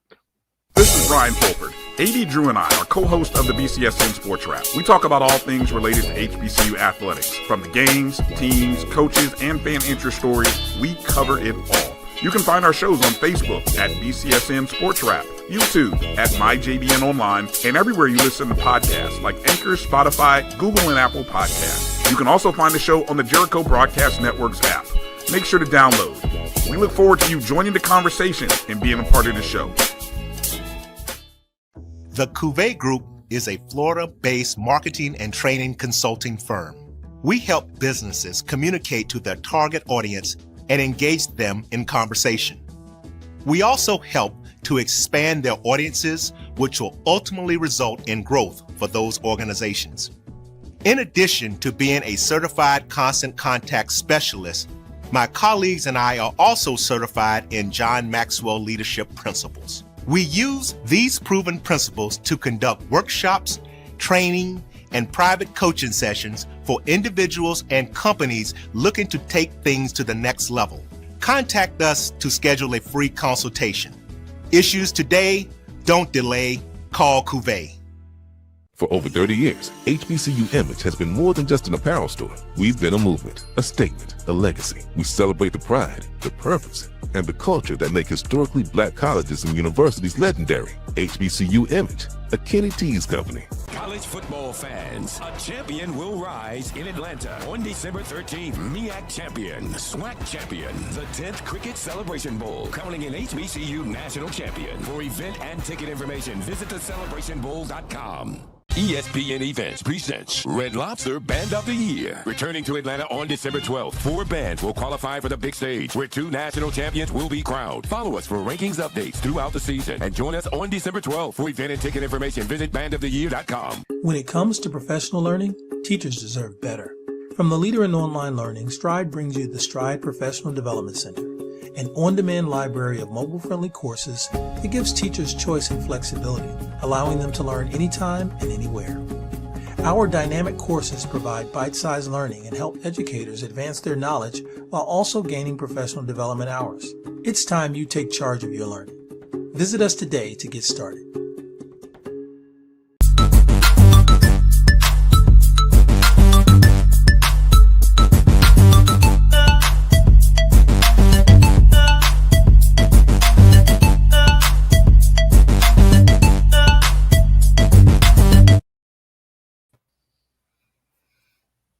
All right, welcome back to the BCSN Sports Wrap. Bryan and A.D. here. Hopefully, this will work for me and alleviate any of my internet issues. All right. Looks like we got a final score from that Grambling State Howard basketball game. Grambling State 73, Howard 70. Shout out to Coach Crary going on the road back home in the D.C. area and getting a dub. Bet that was a good game. I bet you it was. I bet you he had plenty of black and gold there, Brian. Yeah. Yeah. I am not in Virginia, EA. I'm apparently back home, and I'll see what happens here. So we'll see what happens. I gotta find an Ethernet adapter, because apparently the Ethernet port on the laptop doesn't work. But I think there is an Ethernet to USB adapter that I may be able to use, and it's called Amazon, Brian. Of course, Drew. Thank you. Yes, I'm and the crazy part is I just put in a big time order of stuff from Amazon, which is supposed to be coming to me sometime tonight, and that was not one of the items. So I'm just saying. Get it before Wednesday's ONG Strike Zone, Brian. Yes, I will. Thank you, Drew. Thank you for your care and concern. Okay. Real quick, Sunday night football's coming up. Steelers at Chargers. Field goal kickers bonanza, Drew. Cameron Dicker, Chris Boswell, both over 1.5 field goals. That's my combined or a piece. Combined. I'm parlaying them both over 1.5 each of them. Okay. Stack it high and watch it fly, ladies and gentlemen. Tell me if you want to, and let's have a good time. There's nothing else that I enjoy that's going to be sexy about. Oh, Roy, the boss says he left an adapter in the bag. I don't know which bag you're talking about, boss. All right, anyway, we'll get back to that in a second. Okay, back to SWAC scores. Well, Israel, we did let a great coach get away, but we replaced him with a legend. So we're gonna be all right. Thank you for your concern about our coach. Let's get your coach to stop wearing denim blue jean jacket outfits on the sideline, and then y'all gonna be okay. But it's blue, so maybe it worked out. See, don't get me started. He said that, not me, y'all. That's all right. That's all right. You want to come after me, come after me. It's all good. You know where to find me. Okay, where were we? Florida A&M gets a 31-28 win over UAPB. Got to get a shout out to Lillian and all the people at the UAPB tailgate, post-game tailgate. Really enjoyed it. Hold on, where's the photo? Hold on, I meant to download the photo and then my computer went nuts. Because I'll tell you, the one thing I really enjoy, Drew, about kind of being in the SWAC environment is the SWAC love. People, regardless of your fan affiliation, we had a great time with some Jackson State folks when they came to Tallahassee. Ken Clark and some of the folks from JSU, they fellowshipped with us at the tailgate before the game, before Jackson State whooped up on us on the football field, by the way, not anywhere else, on the football field, on the football game. That's all I'll admit. But then, going to Arkansas Pine Bluff for the first time, shout out to Lillian and the people. And I wanted to download a couple of these. I thought I did already. But they were, nice post-game tailgate, the RV park they had. This is my first trip to Simmons Bank Field. And, on Friday, we actually did a walkthrough at Central High, at Little Rock Central High. Of course, that is the what? Kelvin caught what I caught. That's all I'm gonna say. What? I'll tell you offline. No. So yeah, I'm gonna load a couple photos here from the trip here. Of course, this is the site. This is the Little Rock Central High School, Little Rock 9, and there were benches dedicated to each of the 9 students that were there. The 9 young people. I guess because of timing, we didn't get a chance to go to the site, I should say the players didn't get a chance to go learn more about the history. They gave them some informational packets or flyers regarding the Little Rock 9, but that was the extent of it. Of course, here's Simmons Bank Field.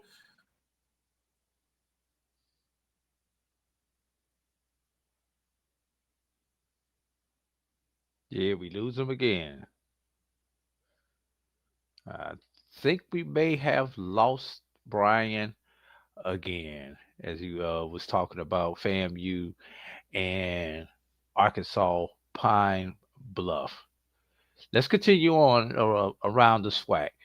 I think we left off with this game before the break. Alabama State 42, Texas Southern 24. Texas Southern actually outgained Alabama State 472 to 333. But explosive plays and special teams swung the game towards the Hornets as ASU scored 21 unanswered points in the second half.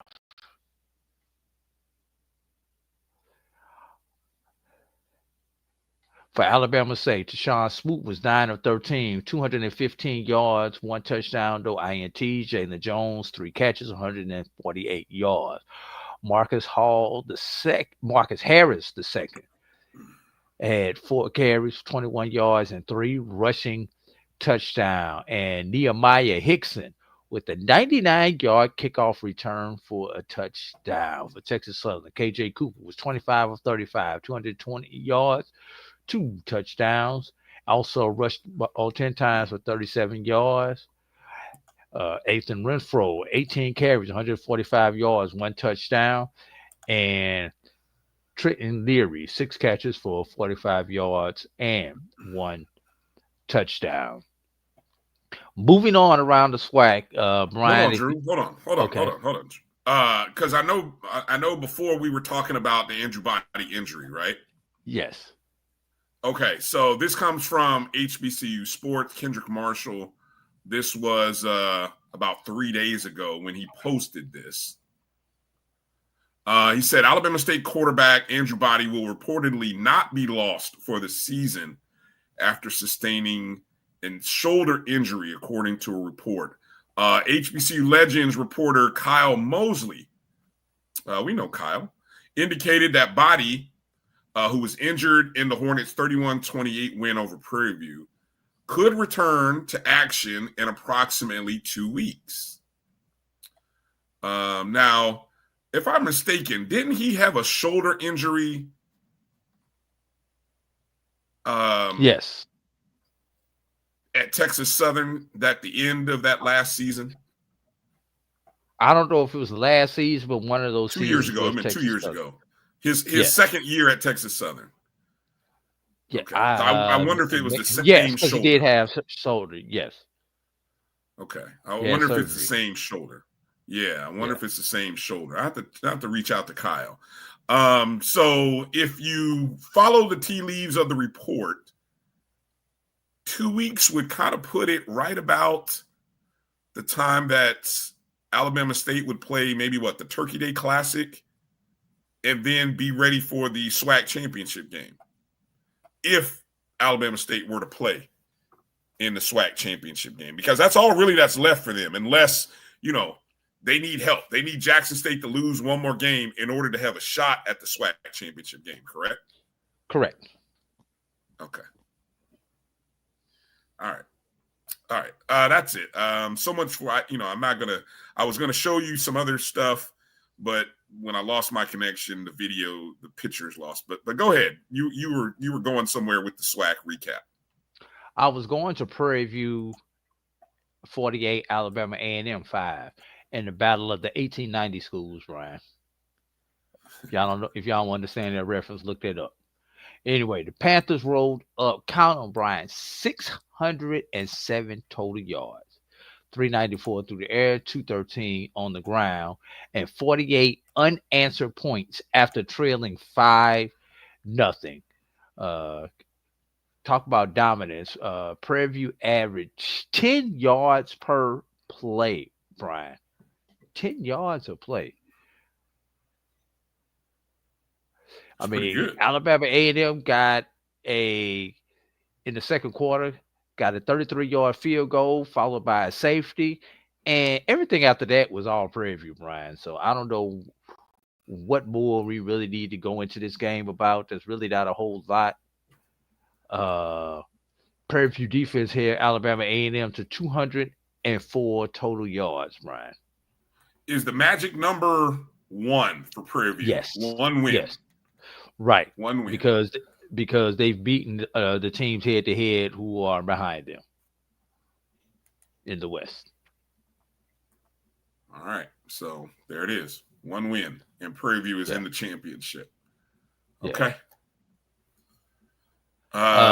Did we talk Jackson State Valley already?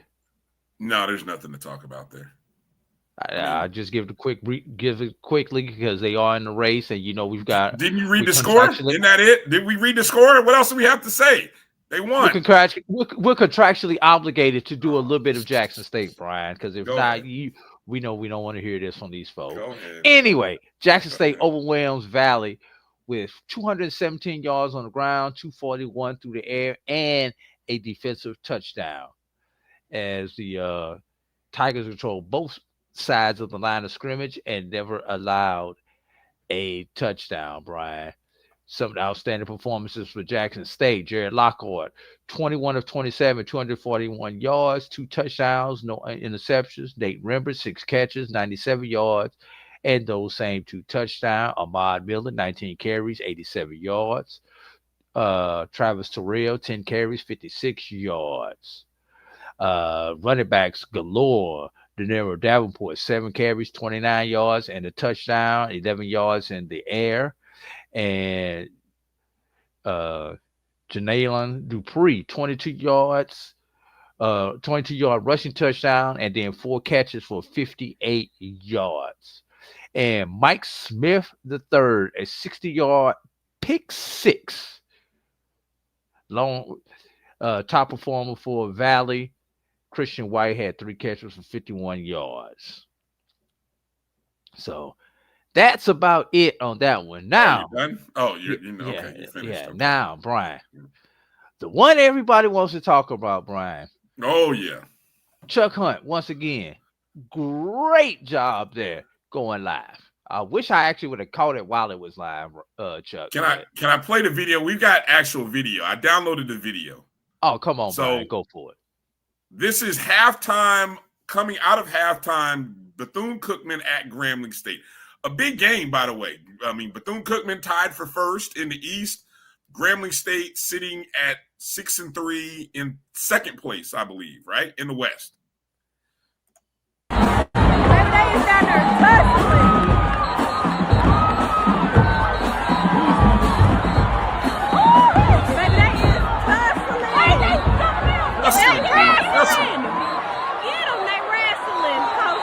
Wrestling. Great commentary. He got that helmet on.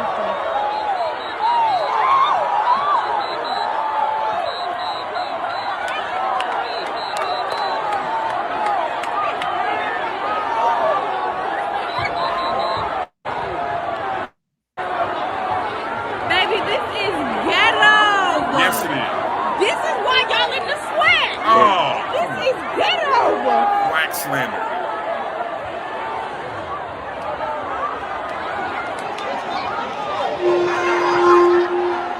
To the young lady who was recording all this. What the hell? Exactly. They go to rent-a-cop store. They down there tussling. Well, is the game over? Stop the game is halftime. They want to stop the game. Baby, you just have to quit the game. Baby, the game just gonna have to end. Oh, baby, he's still mad. It's number 33 right now. I need somebody to find this young lady. I want this young lady to come on. I want this young lady on our show next week. I have to find this young lady because we don't get this kind of, this is some excellent play-by-play commentary and coverage. Now, all jokes aside, Drew, okay, I don't know how many individuals were involved in this, but I heard that there were 9 ejections from both teams combined. That would apply toward the second half of that game and the first half of each team's next contest. At minimum, because I got a feeling after reviewing the video, there's going to be more suspensions. Even more fines. If the announcer at a halftime show can catch a $10,000 fine and a 2-game suspension, Drew, for some comments, quote unquote, maybe jokes or joking a little bit gone wrong, what level of suspension is that going to get? I'm just asking a question, Drew. Brian, while we saw what happened on the field, we've seen what the SWAC has done with comments.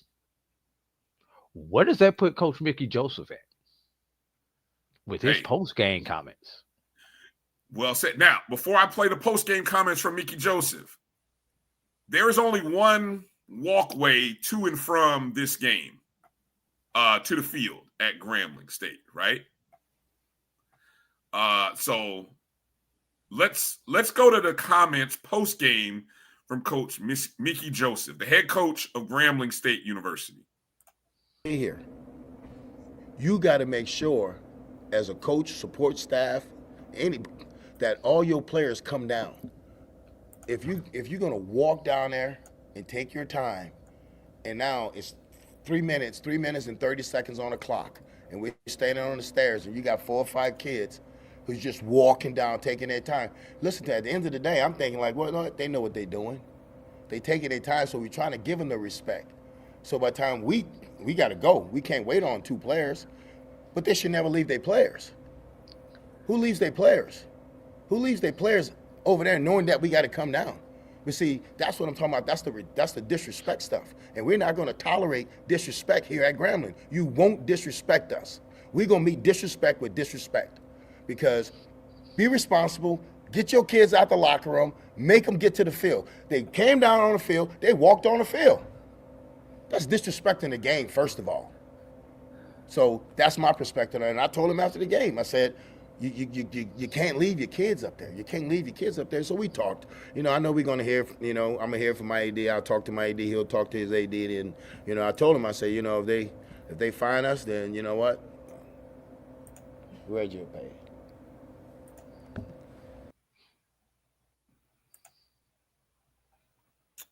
So the quote was, we're going to meet disrespect with disrespect.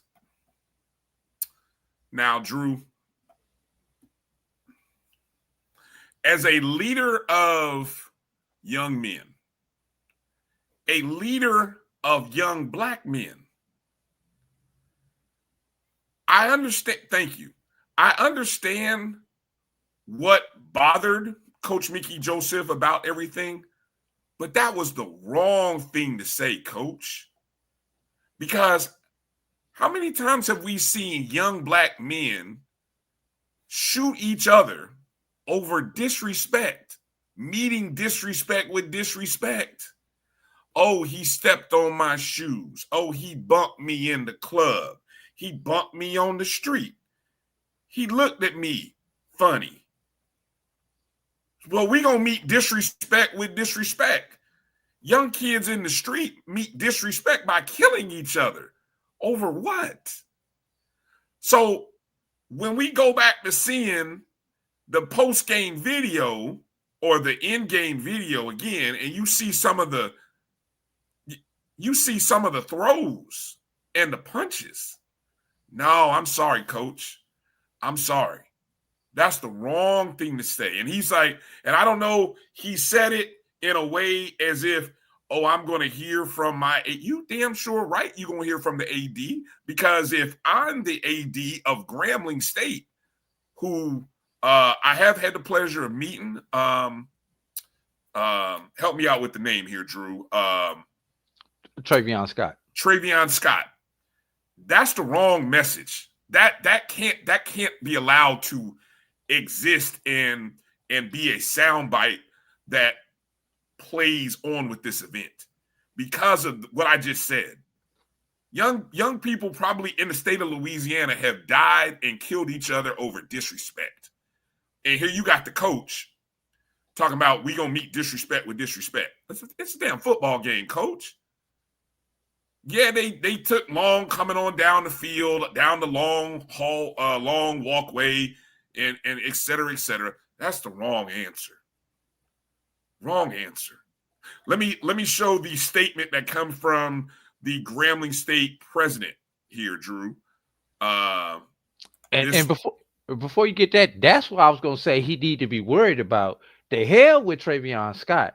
You need to be worried about Dr. LaMelle and how he feels about it. And I don't know what type of governing structure they have at Grambling State, Board of Governors, whatever it is. That's who Mickey Joseph needs to be worried about, because as educators and just leaders of young people in general, if there's ever a think it, don't say it moment, Brian, I'm sorry, I got my camera off. That is it.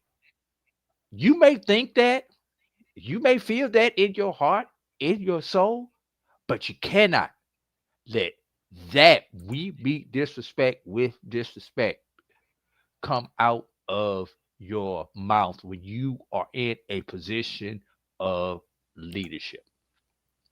Yes, Brian, you coached, I coach. We understand the emotion. We understand how zoned in we are during during an athletic contest. I'm gonna say this before you read this statement. Thank God this occurred in a stadium environment, because at that point, you know, I may be wrong for saying this, but I'm going to say it. Nobody can go to the trunk at that point. Sure, If security did their job with the people in the stands coming in, no one has a weapon on them. That's one of those situations. If that's in the street, although you may not have a weapon on you, somebody else around may have a weapon on them.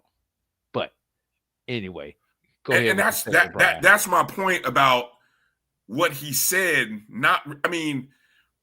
That was a moment in which Coach Mickey Joseph was supposed to say, that's not how we handle that. Now, look, I understand you could be upset about the time it took for them to come on the field. Again, you only have one way up and down that whole thing anyway.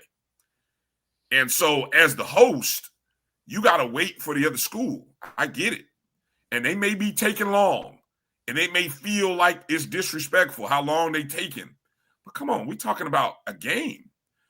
How is that disrespecting the game? So his comments were all off base because, again, let me read. Disrespect is a late hit. Disrespect is taunting.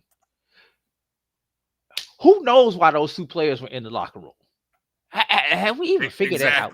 Could have had to go to the bathroom. Who knows? They were late getting out of the bathroom. Late getting out the bathroom because you had to do the number 2.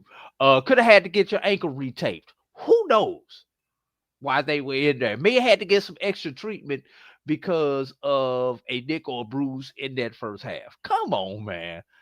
Come on, Mickey Joseph, especially. And yes, I am going to say this. When you have the history that you have personally, Mickey Joseph, you have no room to talk. What? Okay, hold on. I'm gonna come back to that for a second. I want you to explain that because some people may not know. If you know, you know. I'm not gonna put it out there. Google. But you already did. Yeah. I just Google what I'm talking about. Okay. So this is the comments from Dr. Martin Lamel Jr., President, Grambling State University. On November 8th, during the football contest between Grambling State University and Bethune-Cookman, an on-field altercation occurred involving members of both teams. A number of student athletes were ejected in accordance with game and conference rules.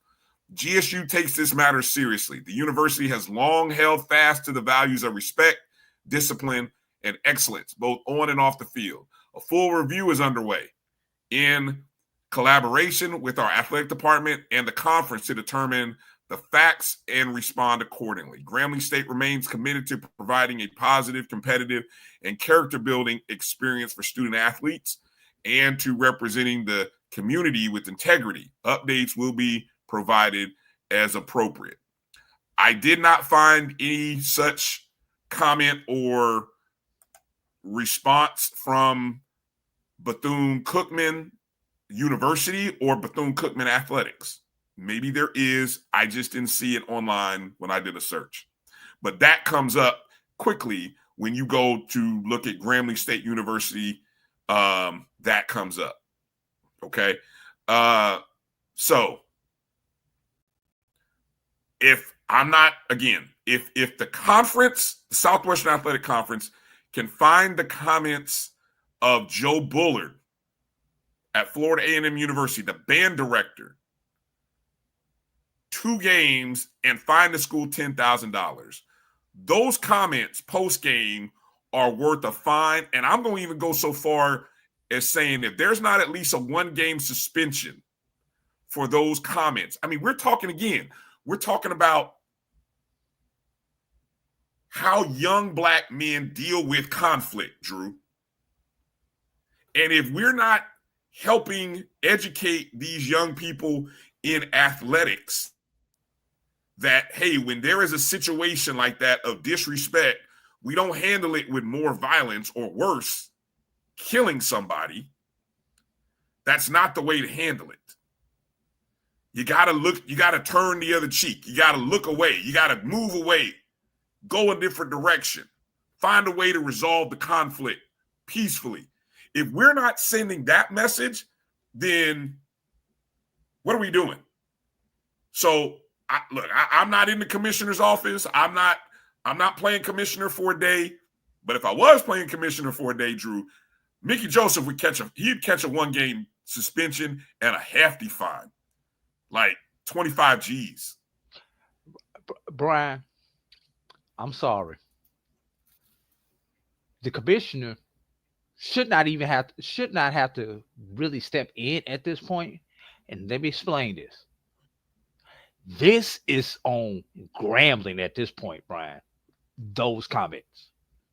I agree. This is something Grambling should be handling internally. And I hope, and I love Dr. McClellan and the SWAC to death, but I hope they learn something from the FAMU incident. Give Grambling an opportunity to handle it internally first. And then if something additional is needed, then the conference should come in. I don't think the conference should come in first outside of the suspension of the players. Initially. And maybe a statement saying we are working with the school to take appropriate action against Coach Joseph for his comments. Let's see what Grambling does first, Bryan. Grambling may do something more hard than the conference. Act quick on Monday. They better come out and do something on Monday because before the coach's call. Yes, because the coach's call will come up, and I fully expect Mickey Joseph to retract his statement. And I would say if in his opening comments, if he has not issued a retraction of his comments in his opening statement in that media call Monday, I need whoever is the first call, whoever is the first media member in that call to ask Mickey Joseph to clarify, or would he like to respond to his comments about meeting disrespect with disrespect, giving the amount of black on black youth violence that occurs not only in the state of Louisiana, but in the South and in this country. Whoever it is, I don't care who it is, somebody. And if y'all want to clip this and send it to all the various media people, I know some of them watch our show, but somebody's got to ask Coach Joseph that question, because those comments, that was out of line for a coach. And again, I understand his frustration, and I understand him being upset, but you can't say that. You can't say meet disrespect with disrespect, Drew. Can't do that. You can't do that. Not as a leader of men, a leader of young black men. You can't do that. All right. That's all. That's all I got. You got anything you want to finish and say? Bryan, as somebody who works with media and have had to deal with this stuff from an institution level, and whoever's in charge of their communications at the college. Oh, I know who it is. Should not for athletics. I'm talking about for Grambling State. Not the sports information staff. I'm talking about that should have been retracted that night. There should have been a statement that came out later that night. I guarantee you that person's been working all day. If that person has not been working all day to figure out how to spend this and what they need to do, then I don't know if they've got the right person in that, or that person has no clue as how to deal with athletics and public relations. All right. Moving forward. Let's take a break and get into these rankings, Brian. And we're going to save our SIAC and CIAA preview. We may have to come back and do a special show so we can really break those games down, Brian, and give them the just due that they deserve. All right. Coming up on the other side of the BCSN Sports Wrap, it'll be the BCSN Top 5, week number 5, the 5th computer ranking. We'll see if there's been any changes in the top 5 of the Division I or the under Division I levels. You're watching the BCSN Sports Wrap on the Black College Sports Network. We'll be back in just a moment.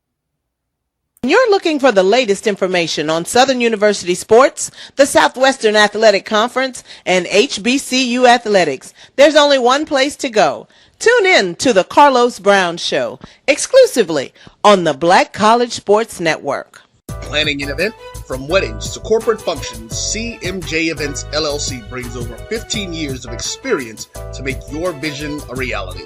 Based in Metro Atlanta and serving statewide, even internationally, we provide versatile event planning and authentic catering cuisines tailored to your needs. Whether it's pre-game meals for student athletes, fundraisers, weddings, corporate functions, CMJ Events LLC is your one-stop solution for exceptional service and unforgettable food. Our diverse culinary heritage means we cater to all cultural tastes, dietary needs, and food restrictions, making every meal uniquely yours. Let's make your next event unforgettable. Visit us on all social media at CMJ Events LLC or email us at cmjeventsllc@gmail.com. Also give us a call at 404-664-3882 so that we can start planning now.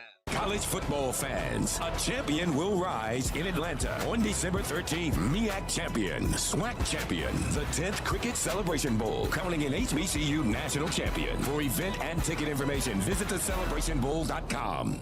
Since 2002, Empowerment Resources, Inc., a nonprofit organization, has empowered more than 1,500 youth and adults in Duval and surrounding counties through its programs Journey into Womanhood, Girls Mentoring, Life Skills for Teens, and parenting education coaching. To get involved with programs, volunteer, or donate, visit www.empowermentresourcesinc.org. Follow us on social media, facebook.com/empowerment.resources and instagram.com/empowermentJAX. For over 30 years, HBCU Image has been more than just an apparel store. We've been a movement, a statement, a legacy. We celebrate the pride, the purpose, and the culture that make historically black colleges and universities legendary. HBCU Image, a Kenny T's company. ESPN Events presents Red Lobster Band of the Year. Returning to Atlanta on December 12th, 4 bands will qualify for the big stage, where 2 national champions will be crowned. Follow us for rankings updates throughout the season, and join us on December 12th for event and ticket information.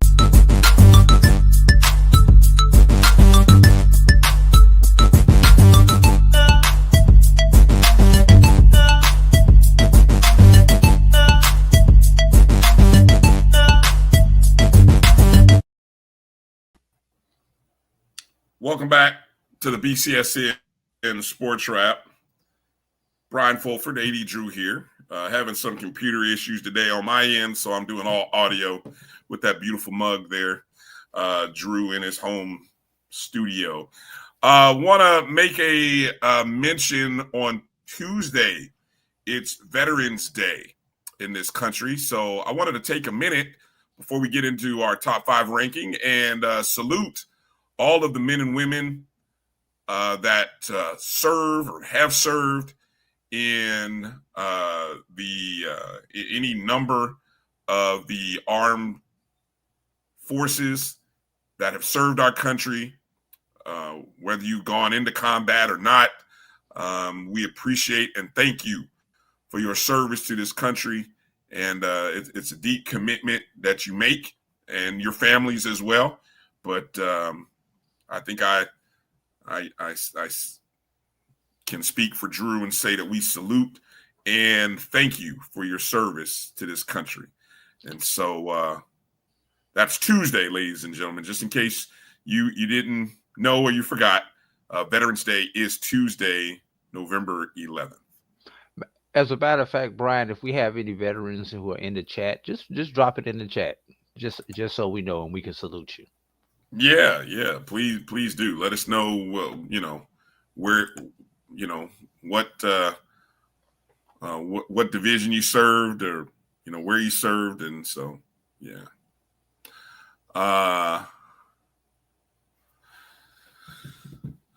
Okay. Real quick question. Before we go into that, I'm catching up on a few comments here. One from EA. Why does it have to be race? We have seen OSU, Michigan, Alabama, Auburn, multiple PWIs have team brawls from perceived disrespect. Can I get that for 500, Brian? Yeah, hold on. Let me answer it. Let me answer it since he asked me. I'm again, EA, I don't know, maybe you coming in late.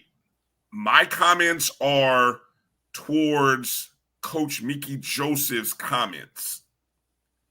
Again, I removed the clip out of our window here. Mickey Joseph's comments regarding the brawl was about meeting disrespect with disrespect. That is what I am taking offense or issue to. You can't say, my opinion, you can't say that as a leader of young black men. And I've never heard one of those coaches at OSU, Michigan, Alabama, or Auburn, and any of those coaches say something as ridiculous as that. I don't care if it's a flag plant or it's a walk, or, you got a cross pass, or it's a pregame. No, you can't tell young black men about meeting disrespect with disrespect. I'm sorry. So that's why it's about race for me, especially at a historically black college and university. Go ahead, Drew. I'm going to say this. I may be wrong for how I say this, but this is truly in my heart. It's about race in this instance for me, because these are black men. These people are my son's age. So that's why it's about the black kids to me. No, nothing against what they do over there, but this is my people. That's why it's about the black people for me. I don't give a damn what they do over there. I'm worried about the black people. And as somebody who grew up in the hood, gone to the HBCU, graduated from an HBCU, has had a very, very successful multiple careers post HBCUs, who dealt with children in the school system, who dealt with children as a director of Parks and Recreation and everything else, having gone to multiple funerals of people who I've known, players who I've coached or coached against, and seeing the stupid stuff. I'm not talking about car accidents and stuff like that. Just ignorant ass violence, stupid ass stuff that we do. You're damn right. It's about us. And for somebody who is respected as a coach, because once you're a coach, you're always coach. Yep. For someone who's respected at that level, to say that, and if one of those kids takes that literally and does something stupid, that's why it matters to me. I'm off of it because I'm gonna start cussing on here, and Brian, though, I could cuss like a sailor. Anyway, G Boom. Oh, you hit G Boom. Thank you for your service, my brother. Thank you for your service, G Boom. Appreciate you. Yeah. All right. Emmett, Don't forget NAIA football. Any HBCUs have a shot? One word answer, Emmett. No. One word, 2 letters. All right, I'm trying to put it in. You putting it right back up on the screen, Brian. No, I'm not touching anything. That's you. That's you. That's all you. I didn't touch anything. All right. Okay. Let's go to our top 5 rankings. These are the BCSN top 5 rankings for week number 5. Under Division 1 and Division 1 rankings. These are computer-based rankings. So what do we got, Drew? Let's start with the under Division 1. And this is all together, right? Yes. All right. So all together now. In the hunt, which essentially would be 6, 7, and 8, Edward Waters, 593.8, Fayetteville State, 560.4, and Allen University, 537.6. Number 5 is Johnson C. Smith, 637.9, playing for a championship in the CIAA. Number 4 is Kentucky State, 730.5. Kentucky State has a game against Shorter University on Saturday, and hopefully they will remain in the hunt for a berth in the Division II playoffs, Region II playoffs. Number 3 is Benedict College, 866.9. Benedict playing for SIAC Championship this upcoming weekend. For the 3rd time in 4 years, if I'm not mistaken. They had a year where they didn't last year. And quickly, shout out to Coach Ron Dickerson. Nobody's really talking about the season that Dickerson has had. And maybe because, obviously what Coach Quinn Gray has done at Albany State, what Kentucky State has done, but give some shout out to Ron Dickerson at Benedict College, rebuilding that program after Chennis Berry. Number 2, last week's number 1, Virginia Union, 869.2, just a couple of ticks over Benedict. That's interesting. Virginia Union, and this is week number 5. Virginia Union has not been number 1 2 consecutive weeks. The computers nobody are has crazy. been number 1 2 consecutive weeks. And as Drew says, so another week and another new number 1. Albany State, 905.7, playing and hosting the SIAC Championship at home. I believe this is the 2nd time that Albany State has been number 1. So yes, in just 5 weeks, Albany State has been number 1 twice, Virginia Union has been number 1 twice, and Benedict College has been number 1 of those weeks. So yes, who knows, Drew? Next week, it could be a new number 1 next week. I don't know. But I feel like these 5 schools have been in the top 5 every week, though. I think that part has been true. I think Johnson C. Fayetteville was in there. Fayetteville was in there. Somebody was in there ahead of Johnson C. initially. Yeah, I think it might have been Fayetteville State. Might have been Fayetteville. Either them or Edward Waters, one of them. Or Edward Waters. Yeah, maybe it was Edward Waters. You're right. Okay. All right, so there's our top 5 for the under D1 level. Let's go to the Division 1 level, the FCS Division 1 side of the top 5. So far, we've had only one number 1. In the hunt, Grambling State, 445.50. Texas Southern, 442.27.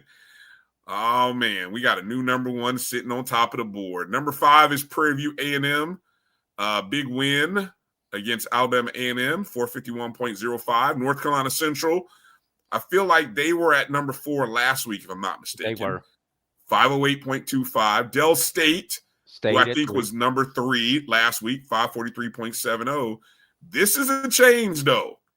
Jackson State falls to number 2 after 4 weeks at number 1. The computers have recognized Alabama State with 660.66. There's too many sixes there, but anyway. Alabama State, for the first time, number 1 in the BCSN rankings, the computer rankings.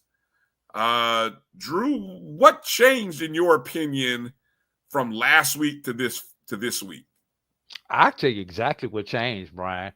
And actually, Jackson State has essentially the same amount of points that they had last week. Alabama State happened to pick up points. You know what changed, Brian? Mm-hmm. What killed Jackson State? Mississippi Valley State. They played the worst team in FCS by ranking. Because not that, second worst, but the worst. Yeah, because of that, it killed their strength of schedule this week. Couldn't be avoided. That is the difference. Yeah, that it is what it is, and that couldn't be avoided, right? Yes, that could not be avoided. Alabama State, I believe, has already gotten Valley out of the way. I don't have the schedule in front of me, so this is the Valley bump. The Valley correction. So when Alabama State played Mississippi Valley State, they maybe weren't the worst team in FCS. They were, but it was not on. But Jackson State didn't have that on their record. So now that Jackson State has played Valley, their strength of schedule took a bit of a dive. Gotcha. Okay. Whereas Alabama State already had that game in their the ranking. Plus Texas Southern, who Alabama State just played, look at where they're at. So this was, to coin Dr. Cavill's phrase, this was a top 7 matchup. This was a team. The game against Texas Southern boosted Alabama State's strength of schedule, where the game against Valley hurt Jackson State's strength of schedule. That's it in a nutshell, everybody. Alabama State was able to gain points because of their opponent.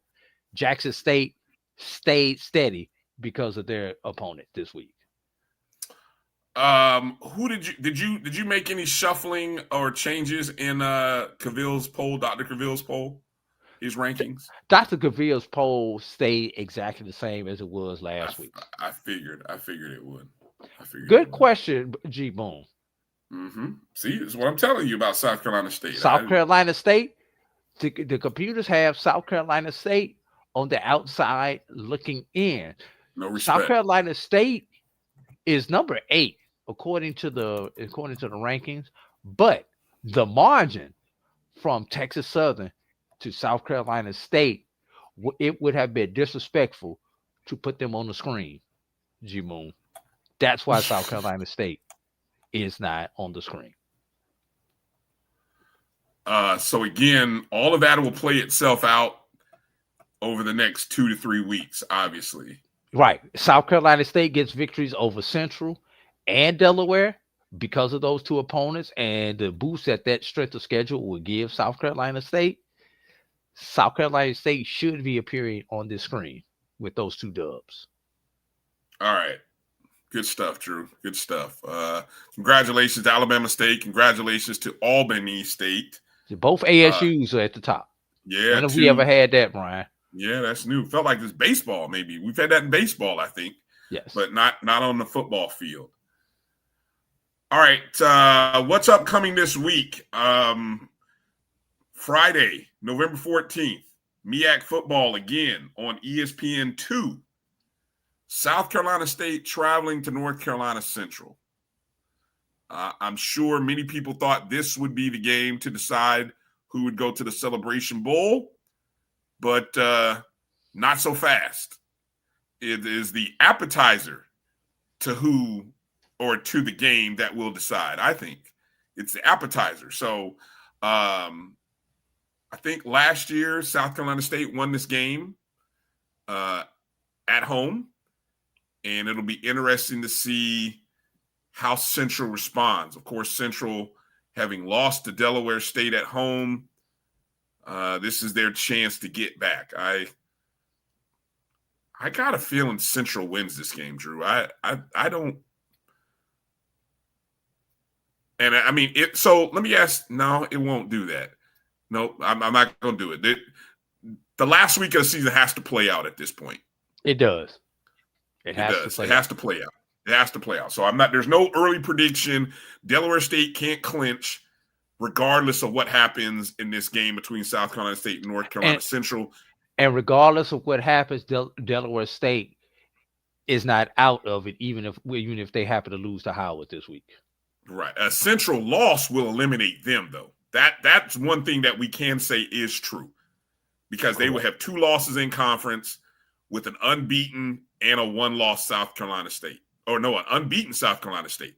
Yes. So you would have 2 unbeaten teams going into the final week of the season, potentially 2 unbeaten teams in the final week of the season. This is an elimination game for North Carolina Central should they lose this game. Correct. So this will be an interesting matchup. And then on Saturday in the MEAC, Morgan State travels to Norfolk State at noon. Somebody gets a dub, Brian.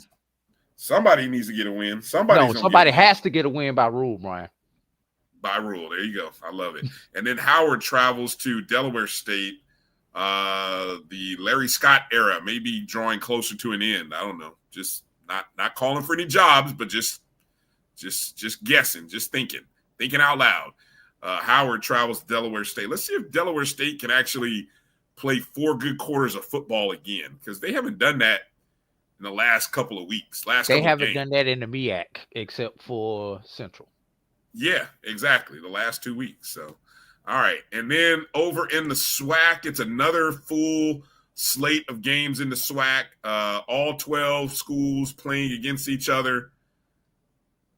Again, the feature game, or the first game on the docket, is supposed to be the most interesting one, but we don't know how or what suspensions may come as a result of the fight between Bethune-Cookman and Grambling.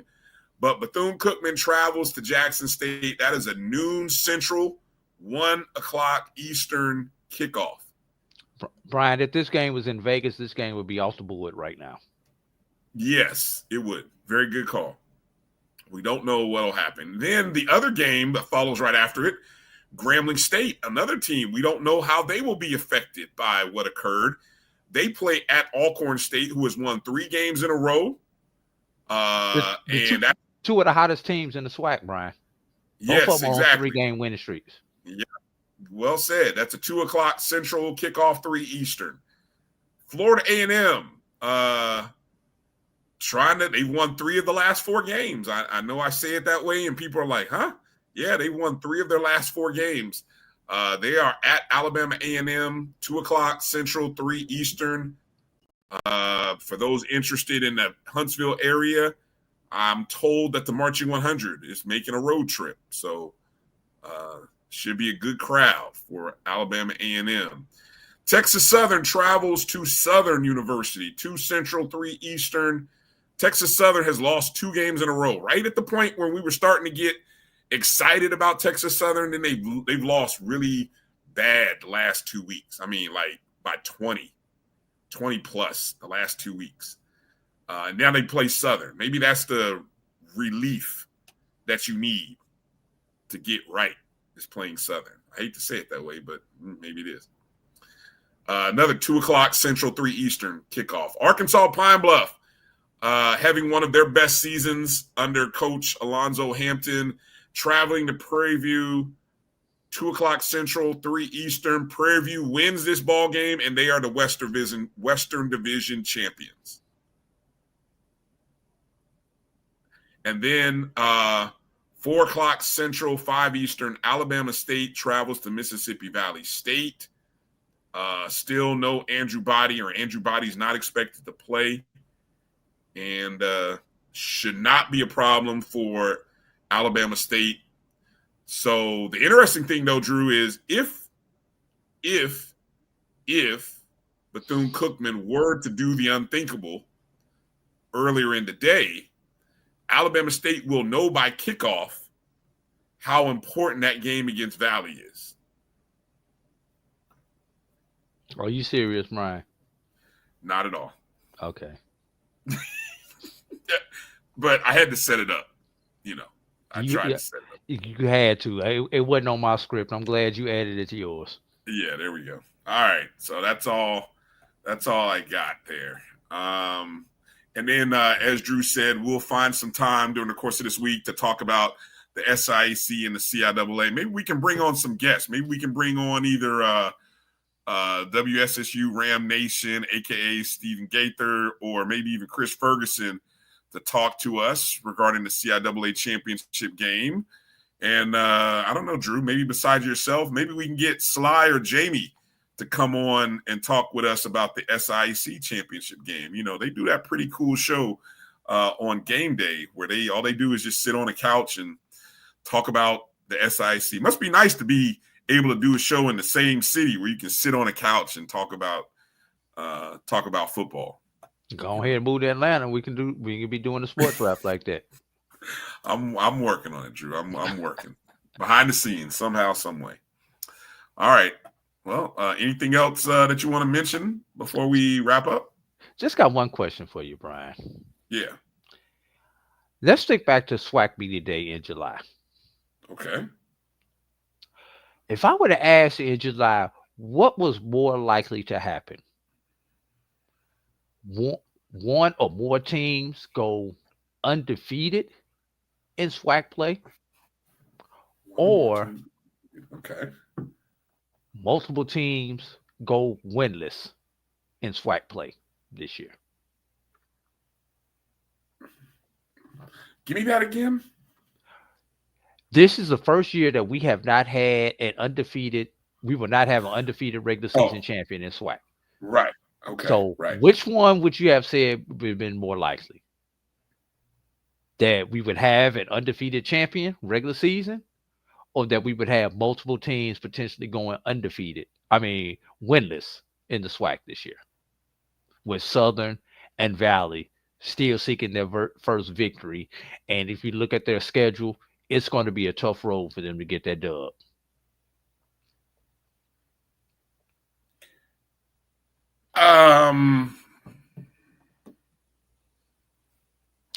I started off, Bryan. Go ahead, because I think I know where I'm going. But I would have said somebody would go undefeated in the SWAC again before I said we could have potentially two winless teams in the SWAC. Yeah, I agree with you. Because I'm not so sure that Grambling, or I'm not so sure that Jackson State doesn't go. I'm not so sure Jackson State hasn't won that game that they lost against Grambling if their quarterback is there. You know, if they don't lose their quarterback early in that game, Jackson State is in a better position to win that game. Yeah. And hey, Alabama State, I mean, they had every opportunity to beat Jackson State, and they could be sitting unbeaten. So, right. But look at this graphic, Bryan. Yeah. Not one, not two, but three teams on this graphic are on QB2 and are still winning, Bryan. They are on win streaks with their QB2, Bryan. Well, I mean, what is that saying? That's great coaching, great recruiting. It also speaks to the amount of talent around those quarterbacks, right?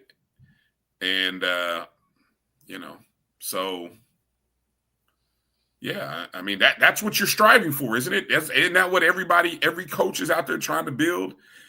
Every coach is trying to build a team and a culture where that whole next man up thing really exists and it comes to fruition.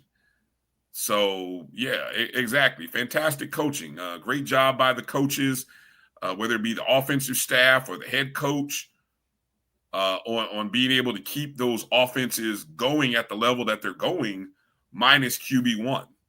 I just hope those guys come back late in the season. Like I said, I really hope whoever plays in the SWAC championship game from the East, I hope the healthy quarterback is available to play, whoever it is.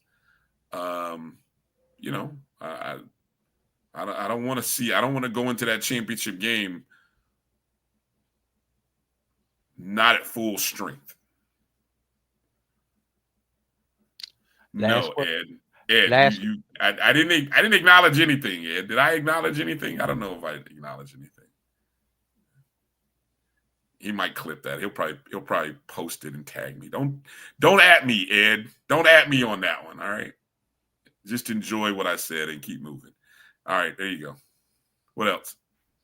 I think that's it, Brian. Those are just a couple of things that I had on my mind. Once again, shout out to all of our veterans out there who Tuesday is your day, veterans. Tuesday is your day. All week, all month should be like, Veterans Week. Celebrate them all week, celebrate them all month, enjoy them discounts, whatever's available. Yeah. Point of personal privilege, Brian. Last week on the 6th would have been my late sister's 41st birthday. Core Faith Foundation. It was started in her name. Everybody who's on here knows of the struggling story with my sister Cora, former legislator, state representative in the state of Missouri. Activist there in Missouri, but would have been her 41st birthday. So obviously just with the family, a lot of us have been struggling through this particular week, but they are doing a fundraiser this weekend in our hometown of St. Louis, Missouri, for the Core Faith Foundation, which supports scholarships for young women in that St. Louis region. So if you're interested in donating anything like that, reach out to me on social media and I will put you with the appropriate people in my family who handle the foundation for us. Good stuff, Drew. Happy heavenly birthday. Yes. All right. Man, Amazon is tripping. Anyway. Your order not gonna arrive till tomorrow. Like, I got one of my 5 or 6 items, and the rest of them they're talking about expected tomorrow by 8 a.m. Damn that! I won't be here. I wanted my stuff tonight. Yeah, and it'll be out there at 5 o'clock in the morning, Brian. Sometime. Well, hopefully before I leave. Hopefully. All right. Well, appreciate you guys bearing through and dealing with my technical difficulties. Hopefully I'll work on my signal and have a better signal for whatever the next show is that I do this week. If I don't do Monday Night Review tomorrow for the ONG, I'll be on Wednesday night's ONG Strike Zone. So look for me there. Drew, you can look for him Tuesday, maybe even Thursday as well. Will not be on Tuesday. Okay. Well, have an obligation look for Drew on Tuesday. All right, don't look for Drew Tuesday then. Don't look for me on Tuesday. You can look for you can look for me at Forbes Arena on Tuesday as we take on Talladega in basketball. Ooh, okay. All right. GCAC. It's HBCU basketball season. AC. Ooh, got it. HBC. Yeah, I was gonna say upside down. Okay. It still's upside down. How did that happen? Hold on. That's crazy. It still was upside down. How about this? Okay. There it is. Okay. I was like, how do you turn it 180 and it's still upside down? That threw me for a second. I'm like, what in the world? Good stuff. All right. I don't even know where I got this thing from, man. Yeah, man. Yeah. All right. Well, congratulations to those who made it through the end of their season. We start watching as some schools are getting ready to go into postseason play, and the season comes to an end. Basketball season kicks off Division II on Monday. Second week of Division I for the NCAAs. Keep supporting and your third schools. week of NAIA. Third week of NAIA. Keep supporting your school. Retweet from your school basketball accounts. Repost the stories and articles from the athletic departments.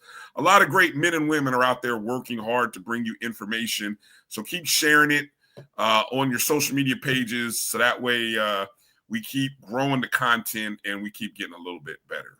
Looking forward to this week. Loser leaves town match. Yes, indeed. Not exactly, but, pretty close, though. Does the loser still get FCS playoff consideration? Another one-word answer. No. No. All right. That's going to do it. For A.D. Drew, I'm Brian Fulford. Thank you, everybody, for watching the BCSN Sports Wrap tonight. God bless you. Be safe. Have a great week. And we'll look to do it again next Sunday night. Or hey, pay attention. We may do a special SIAC CIAA football preview show. So we'll post that on social media and let you know when that is. All right. God bless everybody. Peace out to you all. Travel light, everybody. We'll holler.